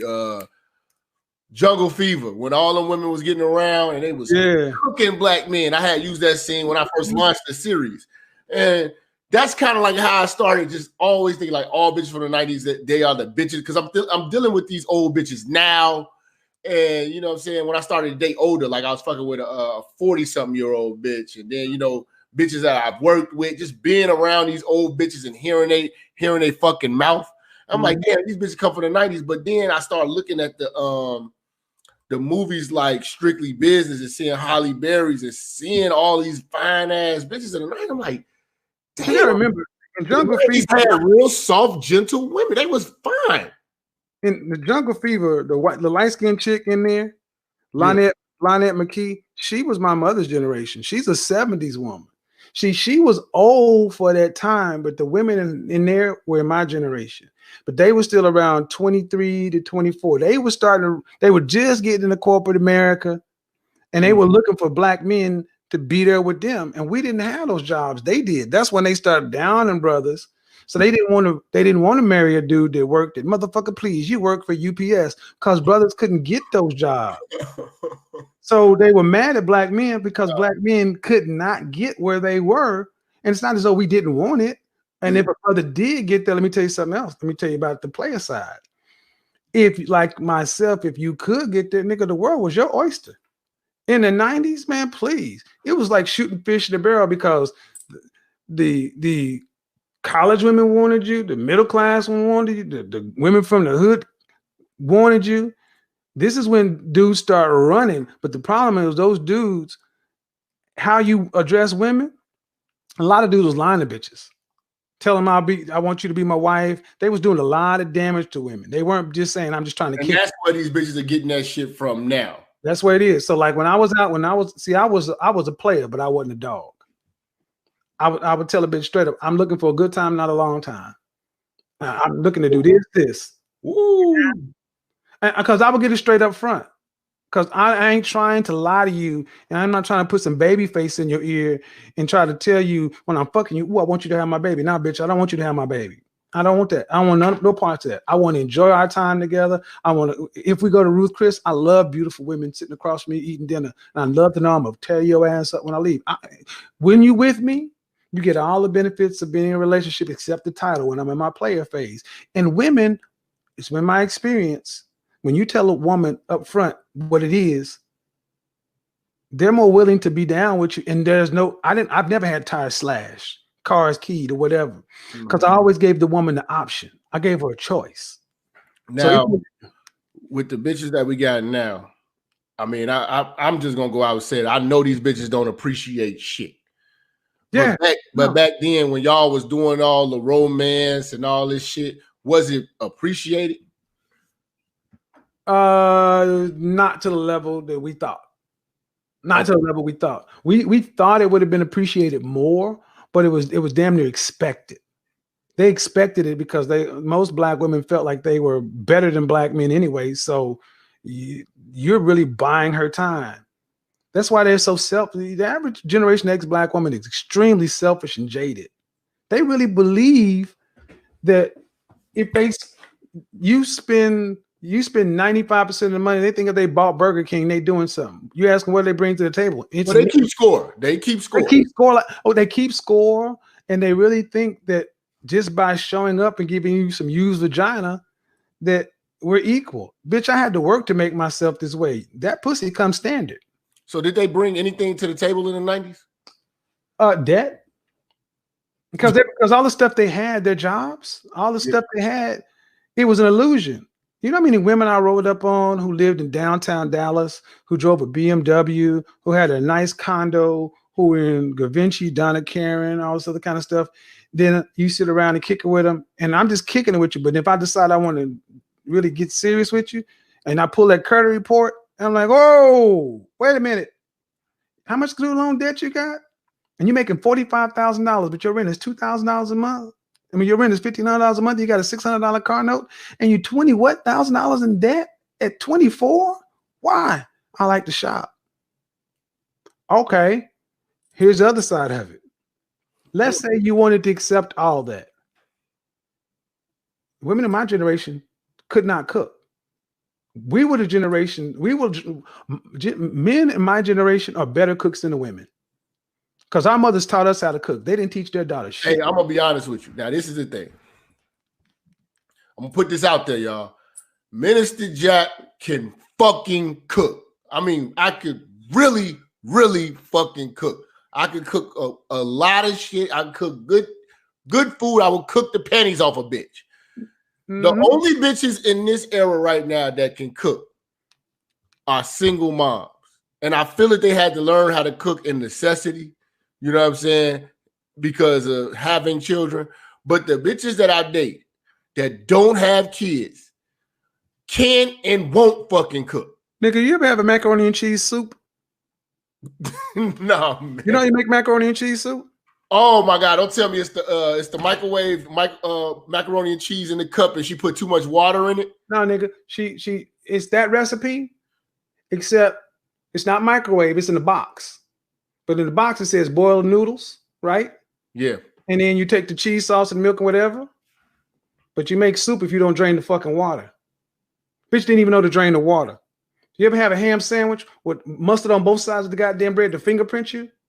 When I'm sitting there at my girl's house eating, and she makes me a sandwich, and I bit it and it oozed mustard, my scalp started tingling. Her mother sat there and was like, she went to the bathroom and said, let me take that. She knew this was Cosby people. That woman never taught her daughter how to cook a goddamn thing. Women in my generation couldn't cook. I went to cooking school for 3 years, just after work. Men in my generation had to learn how to do all this stuff. So here's what we thought. We thought if we were different than our dad, we would get different treatment. We were told men ain't shit. Men are horrible. Black men don't do nothing. Look at all these black men with all these kids. And even if my mother never said anything about my father, he got 13 kids. I never got his side of the story. So when you go to school, you'd have been the odd dude out. Everybody would have been jealous of Jap. Jap got a mama and a daddy. You got somebody to come on Father's Student Day. We would have been jealous of you. We knew there was something wrong. So all the boys tried to learn how to compensate. I'm going to be better than my dad. I'm going to go to school. I'm going to take care of my mama. I'm going to learn how to do this. I'm going to treat women this way. Because that's what we were told. Now the bitches in the 90s, do you feel, because I know they had a lot of opportunities, but were there a lot of women that were bums and did live with their parents still? Or, you know what I'm saying? Like, because there's a lot of bitches right now that's like, they kind of bums. They bums. You know what I'm saying? Like they live with their parents still. You know what I'm saying? Like, no, our generation got the fuck out. We had to get it. And here's one thing I will say about our generation. There was none of this 24 living in the home with mom. We got at 18 as a man, you were being pushed out of the house before graduation. Okay. You got to understand a lot of motherfuckers had checking accounts and shit and they name at 8 years old. My credit was fucked by age 13. Nigga, I had light bills and shit. I went to go open a check account and they were like, you had an account since 1976. I'm like, nigga, I'm what? I was born in 69. So we had to get it out the mud. And we wanted to become adults because we wanted to get away from our dysfunctional, even though we loved our family, we wanted to get away from that environment. Okay. And there was a lot of lack and a lot of shit like that. We wanted to get out on our own. These folks have been lulled into, they ain't missed no meals.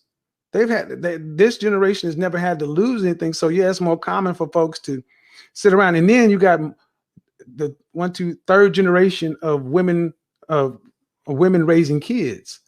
And you go out and you see grandma, daughter, kids. I take pictures around Atlanta all the time where you see 3 generations of women and no men. Women don't live alone. That's why they allow their children to live. But here's the thing, Jap. You say these women are bums today, right? Yeah. I guarantee you, there's no father in that house. If there's a man in that house, you got to go because mama want to get fucked on the coffee table. There's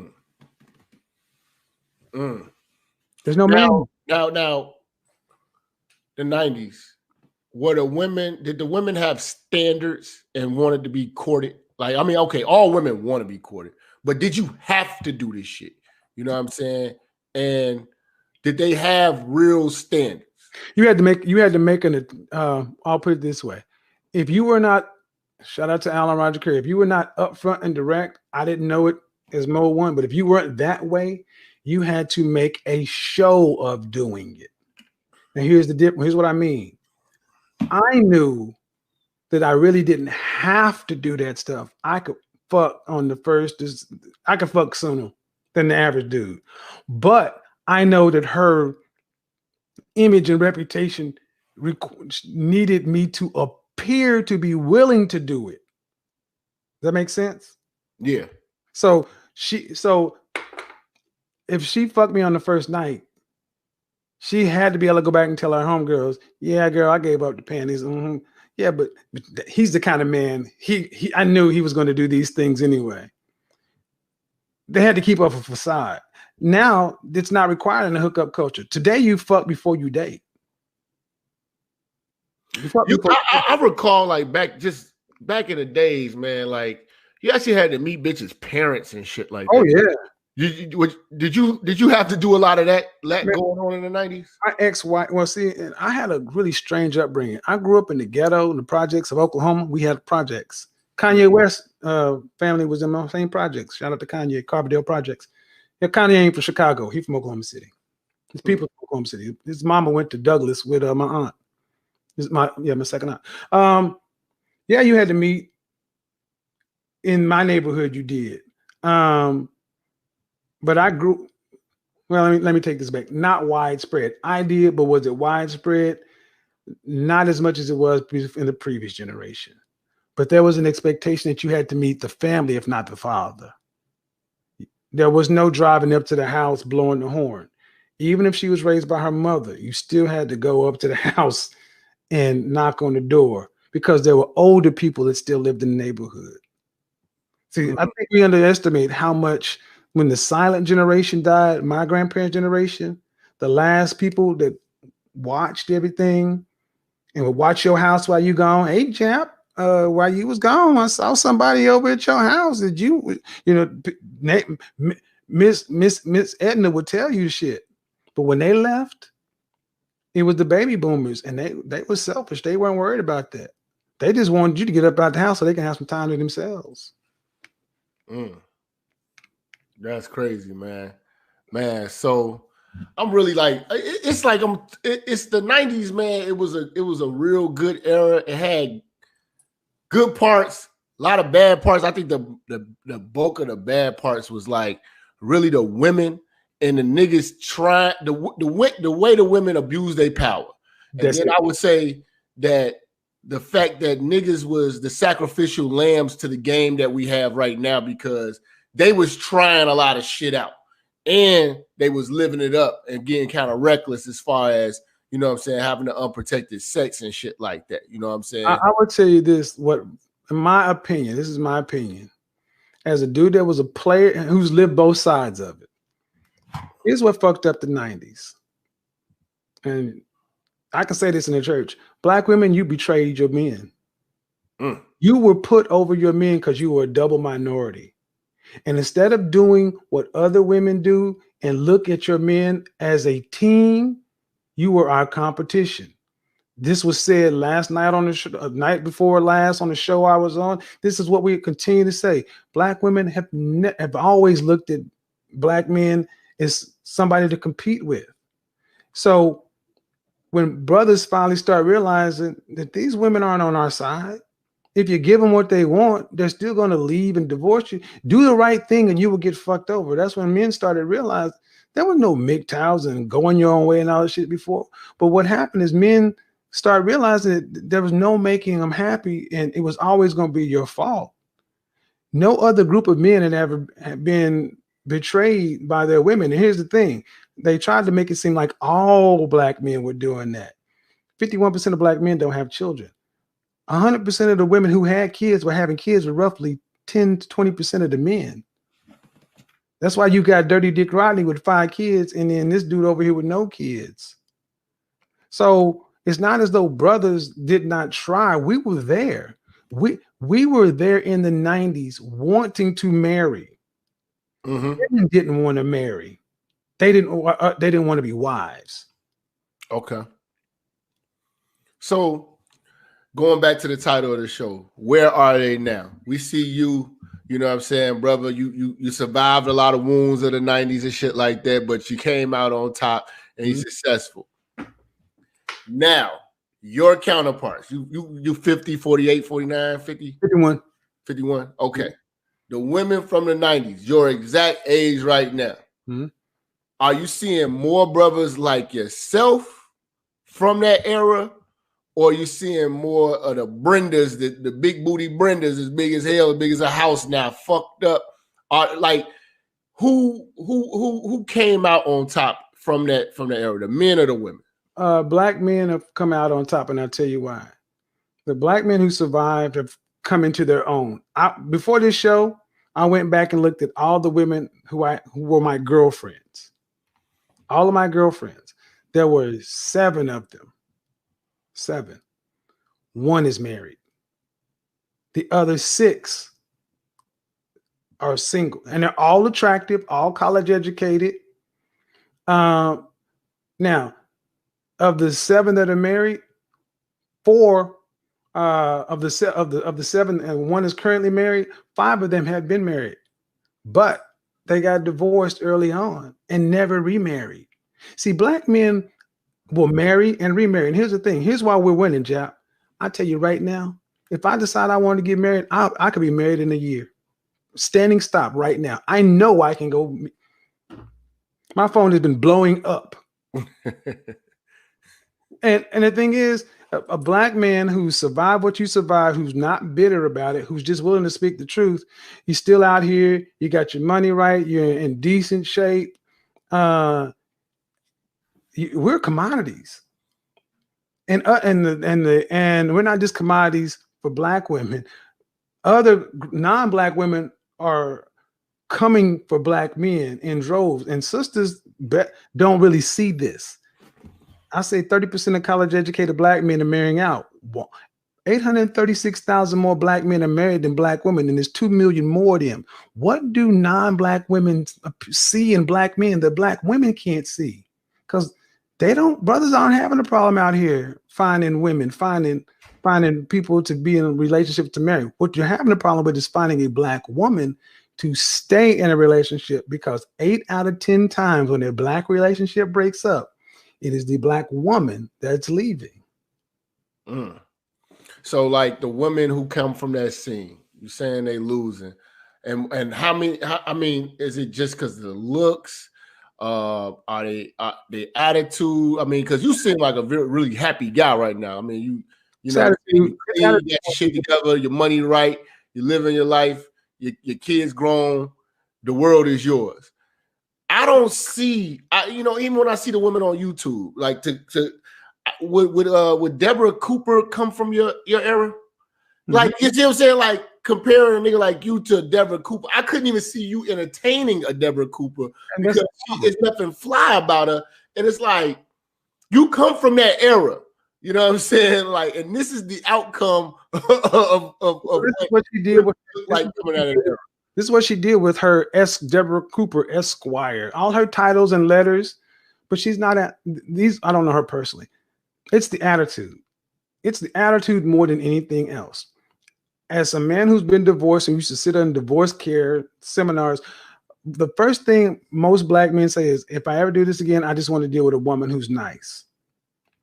There is no way that 40 plus 50-year-old black men should have to skip our women of our generation and go to millennials or late zennials for dating. But we know that the women of our generation, by choice, their attitudes are horrible. Ask the typical Generation X black woman about her problems. She'll tell you, she'll list them out. Ask her the name of her therapist and it'll be quiet. That's her problem. If you got all these goddamn problems and you got an education and you doing fine and such and so forth, and you've never had counseling on your own part, then I don't take you seriously. I used to be cool on a lot of people's panels and shit until I made a comment one day that I choose to date women under 30.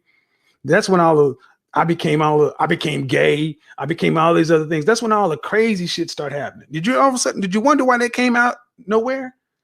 For years I'm around YouTube, but now all of a sudden everybody it's just because I didn't insult black women.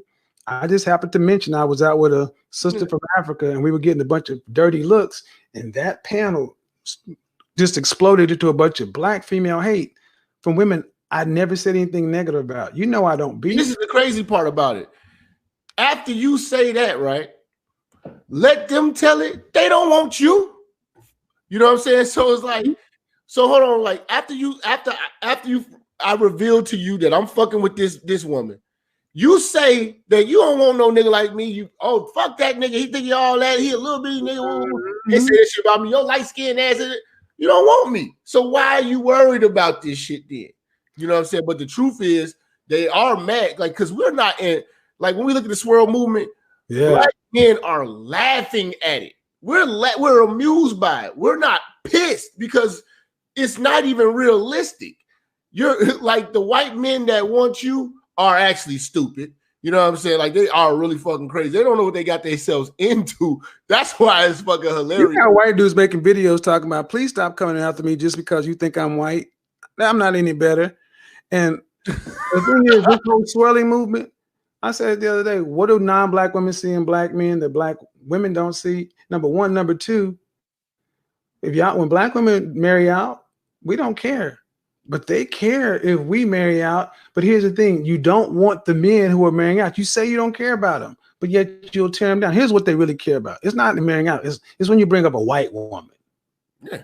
It's a white woman. That's the program. White woman is their biggest threat. And the crazy part about it is they want to be her so bad. You know what I'm saying? They want her status. You know what I'm saying? Yeah. White woman's status. Hold on, Jeff. Let's talk about status. The average white man in America makes $50,000 a year. That means the average white woman still has to work. The average married white woman still has to work. And he gets femininity, cooperation, and submission. He makes 50 grand. The average black man in the country makes $40,000. Are we honestly saying that black men are $10,000 away from black women treating black men like women treat white men? Come on, don't break it down like that. You know we not. Nigga, exactly. Nigga, if you made $100,000 a year, you couldn't get cooperation out of a black woman. So you know what I'm saying? They want black men to be perfect, build Wakanda, kill white supremacy, racism, and everything else, and then they will think about cooperating with you. But here's the difference, Jap. In my generation, and women that say that shit, they single mothers. Yes, about raggedy niggas. But here's the thing: in my generation, interracial dating was really taboo. It was O.J. Simpson was. You see what they did to him. They publicly lynched him. Like, but millennials, it decreased majorly. Now, it's not only acceptable, other groups of women are openly coming for black men. Shout out to Dr. Tia San Johnson. I mentioned how he teaches black masculine studies at University of California, Fresno. And he's got women coming to his class on black masculinity to learn how to get along with black men because they like to date them. I'm like, you got non-black women coming to your class to learn how to the black culture so they can be around black men, and you can't get a black woman to buy you a cup of coffee. You know what's so crazy? These black women had to come up with classes and etiquette to teach them how to get a white man. Right. You know what I'm saying? Now that's nuts all in itself. But this is what I respect about. This is what I respect about with black men getting white women as opposed to black women getting white men. When a black woman gets a white man, she totally changes for the better. She talks better. She's more ladylike. She everything that she was that pissed you off, she's not with him. Yes. She's doing a polar opposite. She's doing everything. You know what I'm saying? She changed her ways. You know what I'm saying? She's not even being, and truthfully, she's not being herself. No. You know, she's doing whatever she has to do to put on this show. Now, the black man, nigga, we don't change for no white woman. Mm-hmm. We the same niggas as we done brought the white bitch to the trap. Why we got the white bitch playing spades? Right. Dealing cards. She dealing cards. We got the white bitch flying chicken. Nigga, ain't nobody changing for no white woman. But I have seen the motherfucking black woman change for the white man. I'm talking about completely start talking with the king's English. Man, black man still drinking Henny, still shooting dice, still talking shit with the bros. But you know why that is, Jap? Because Generation X black women are the apex of black women. They had more education, more opportunity. They had more than any black person in this country. And look, and here's the thing. And what did they do with it? Where are they at? They're not happy. Black men they saw what we had to deal with, but you see the average 50-year-old black man, and he's happy. The average 50-year-old black woman is miserable because they know. Niggas your age, I got a homie, he about like 65, 70. These niggas be smiling. I mean, I'm seeing, because we survived. I didn't even know you had teeth. I didn't even know you could show the back of your teeth. These motherfuckers smiling and happy and shit. Hey, Jap, what we drinking, baby? What we drinking? No, they happy. They happy. You know what I'm saying? They get them young chicks living. Because they so she ain't terrible. And here's the funny thing. Could you imagine what those men could have done if they had been given the opportunity that black women were given? Look at what they made out of what? They got it out of the mud. And here's the thing. If black men could be happy, why can't black women? And the ultimate question and the ultimate answer is it's going to always be the black man's fault. It's always our fault. So if it's always our fault, what are you going to do? You deal with somebody. Either you go find a black woman who's not from here, who's not culturally conditioned to blame you. Because here's one thing I have black women ask, why do you talk like this? You're educated, you're this, you're that, you don't, why are you doing it? You don't have to do that. I'm like, you're destroying the image of black men. I'm a black man. And I don't want to see brothers go through this. I don't want to see any more men go through this shit. So I don't have a son, but I can have a legacy. I don't want to see, I was like, y'all know, I talk like this because y'all don't. I don't hear y'all talking to the younger women saying, I fucked up. I should have did something different. You know, so they double down on the misery. They when they piss, they still lie to themselves. Mm-hmm. Instead of just being honest and like, look, ladies, you do not want to be like, if Deborah Cooper was to be like, look, y'all don't want to be this. Mm-hmm. Because regardless of how much wisdom y'all think I have, me coming to a bedroom near you is not happening. Like, brothers is not trying to fuck with me like that. I mean, you know, the whole dusty thing, I be like, this is amazing. How much, you know what I'm saying? Like, what man finds this shit attractive? Zaza Ali. See, this is so crazy, man. Kev, I want my enemies from YouTube to stop looking like Deborah Cooper's. Yeah. You know what I'm saying? Stop looking like Sasha Ray. Stop looking like, I want Zaza Ali's beefing with me. See? You know what I'm saying? And I would tell you, dude, we had that, and to bring it back to the 90s, we had that. Yeah, I had that. Yeah. We can sit back because I'm thinking about relationship seminars, the panels I used to sit on. I'm like, yeah, we can do all this shit, but goddamn, you look good. Yeah, like I want fine bitches cussing me out. Not these, like, y'all make this shit too easy, man. You know what I'm saying? I got these orangutan titty ass coming at me. You know what I'm saying? Like, they making it too easy, man. You know what I'm saying? Man, bro, but man, hey, man, Kev, man, it's been a blast, man. I appreciate you bringing your people over here, man. For sure. You know, definitely chopped it up. We got to do it again. Part 2. Once I start wrapping this up, man, I got more movies I gotta go through and shit like that. But I love to have you be a part of this 90s trip we going down, man. I'm gonna do a whole finale with Freaknik. I got Chris Law. He in Atlanta. He gonna tell us about Freaknik because he was going in there at age 13. I know you gonna have some stories, and whoever else want to call and talk about this 90s scene and break this shit down. Hopefully, we can get some more viewpoints, you know what I'm saying, from all different angles of it, who've been in the 90s and shit like that. Because some motherfuckers, you know, kind of feeling offended because I was going in on the 90s, you know what I'm saying? But there was error. I think that y'all had it going on, man, but you didn't play it right, man. Because it set it up for me to be dealing with the shit we dealing with now, man. The thing is, we were working with every generation deals with the best information they got at their time. We honestly did not know. Here's the problem. Our fathers, if we had actually been able to talk to our fathers, we would have been more like them. We would have learned, okay, because I was taught to think my dad got 13 kids. That's a bad man. You don't do all that. But then as I got older, I'm like, that motherfucker, he's got millions of dollars, and he never sold. He's the same dude. I was like, my dad is kind of red pill. I was like, you know what? I've said I would have been a more solid dude earlier in life if I'd have actually been up under you versus away from you. That's the problem. We were taken away from men. So yeah, we played it wrong. We were programmed to play it wrong. The fact that we even got this motherfucker back on the track and to be able to kind of hand that motherfucker off to you. No, you ain't gonna get first place in a relay, nigga, but you ain't gonna come up last with Sweden. You can still place. Because that's why we're Generation X. They didn't know what was gonna happen. Jap, we ain't supposed to be here.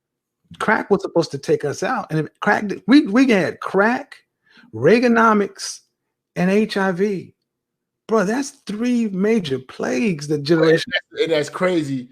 And out of all that, the black man is happier. He's looking better.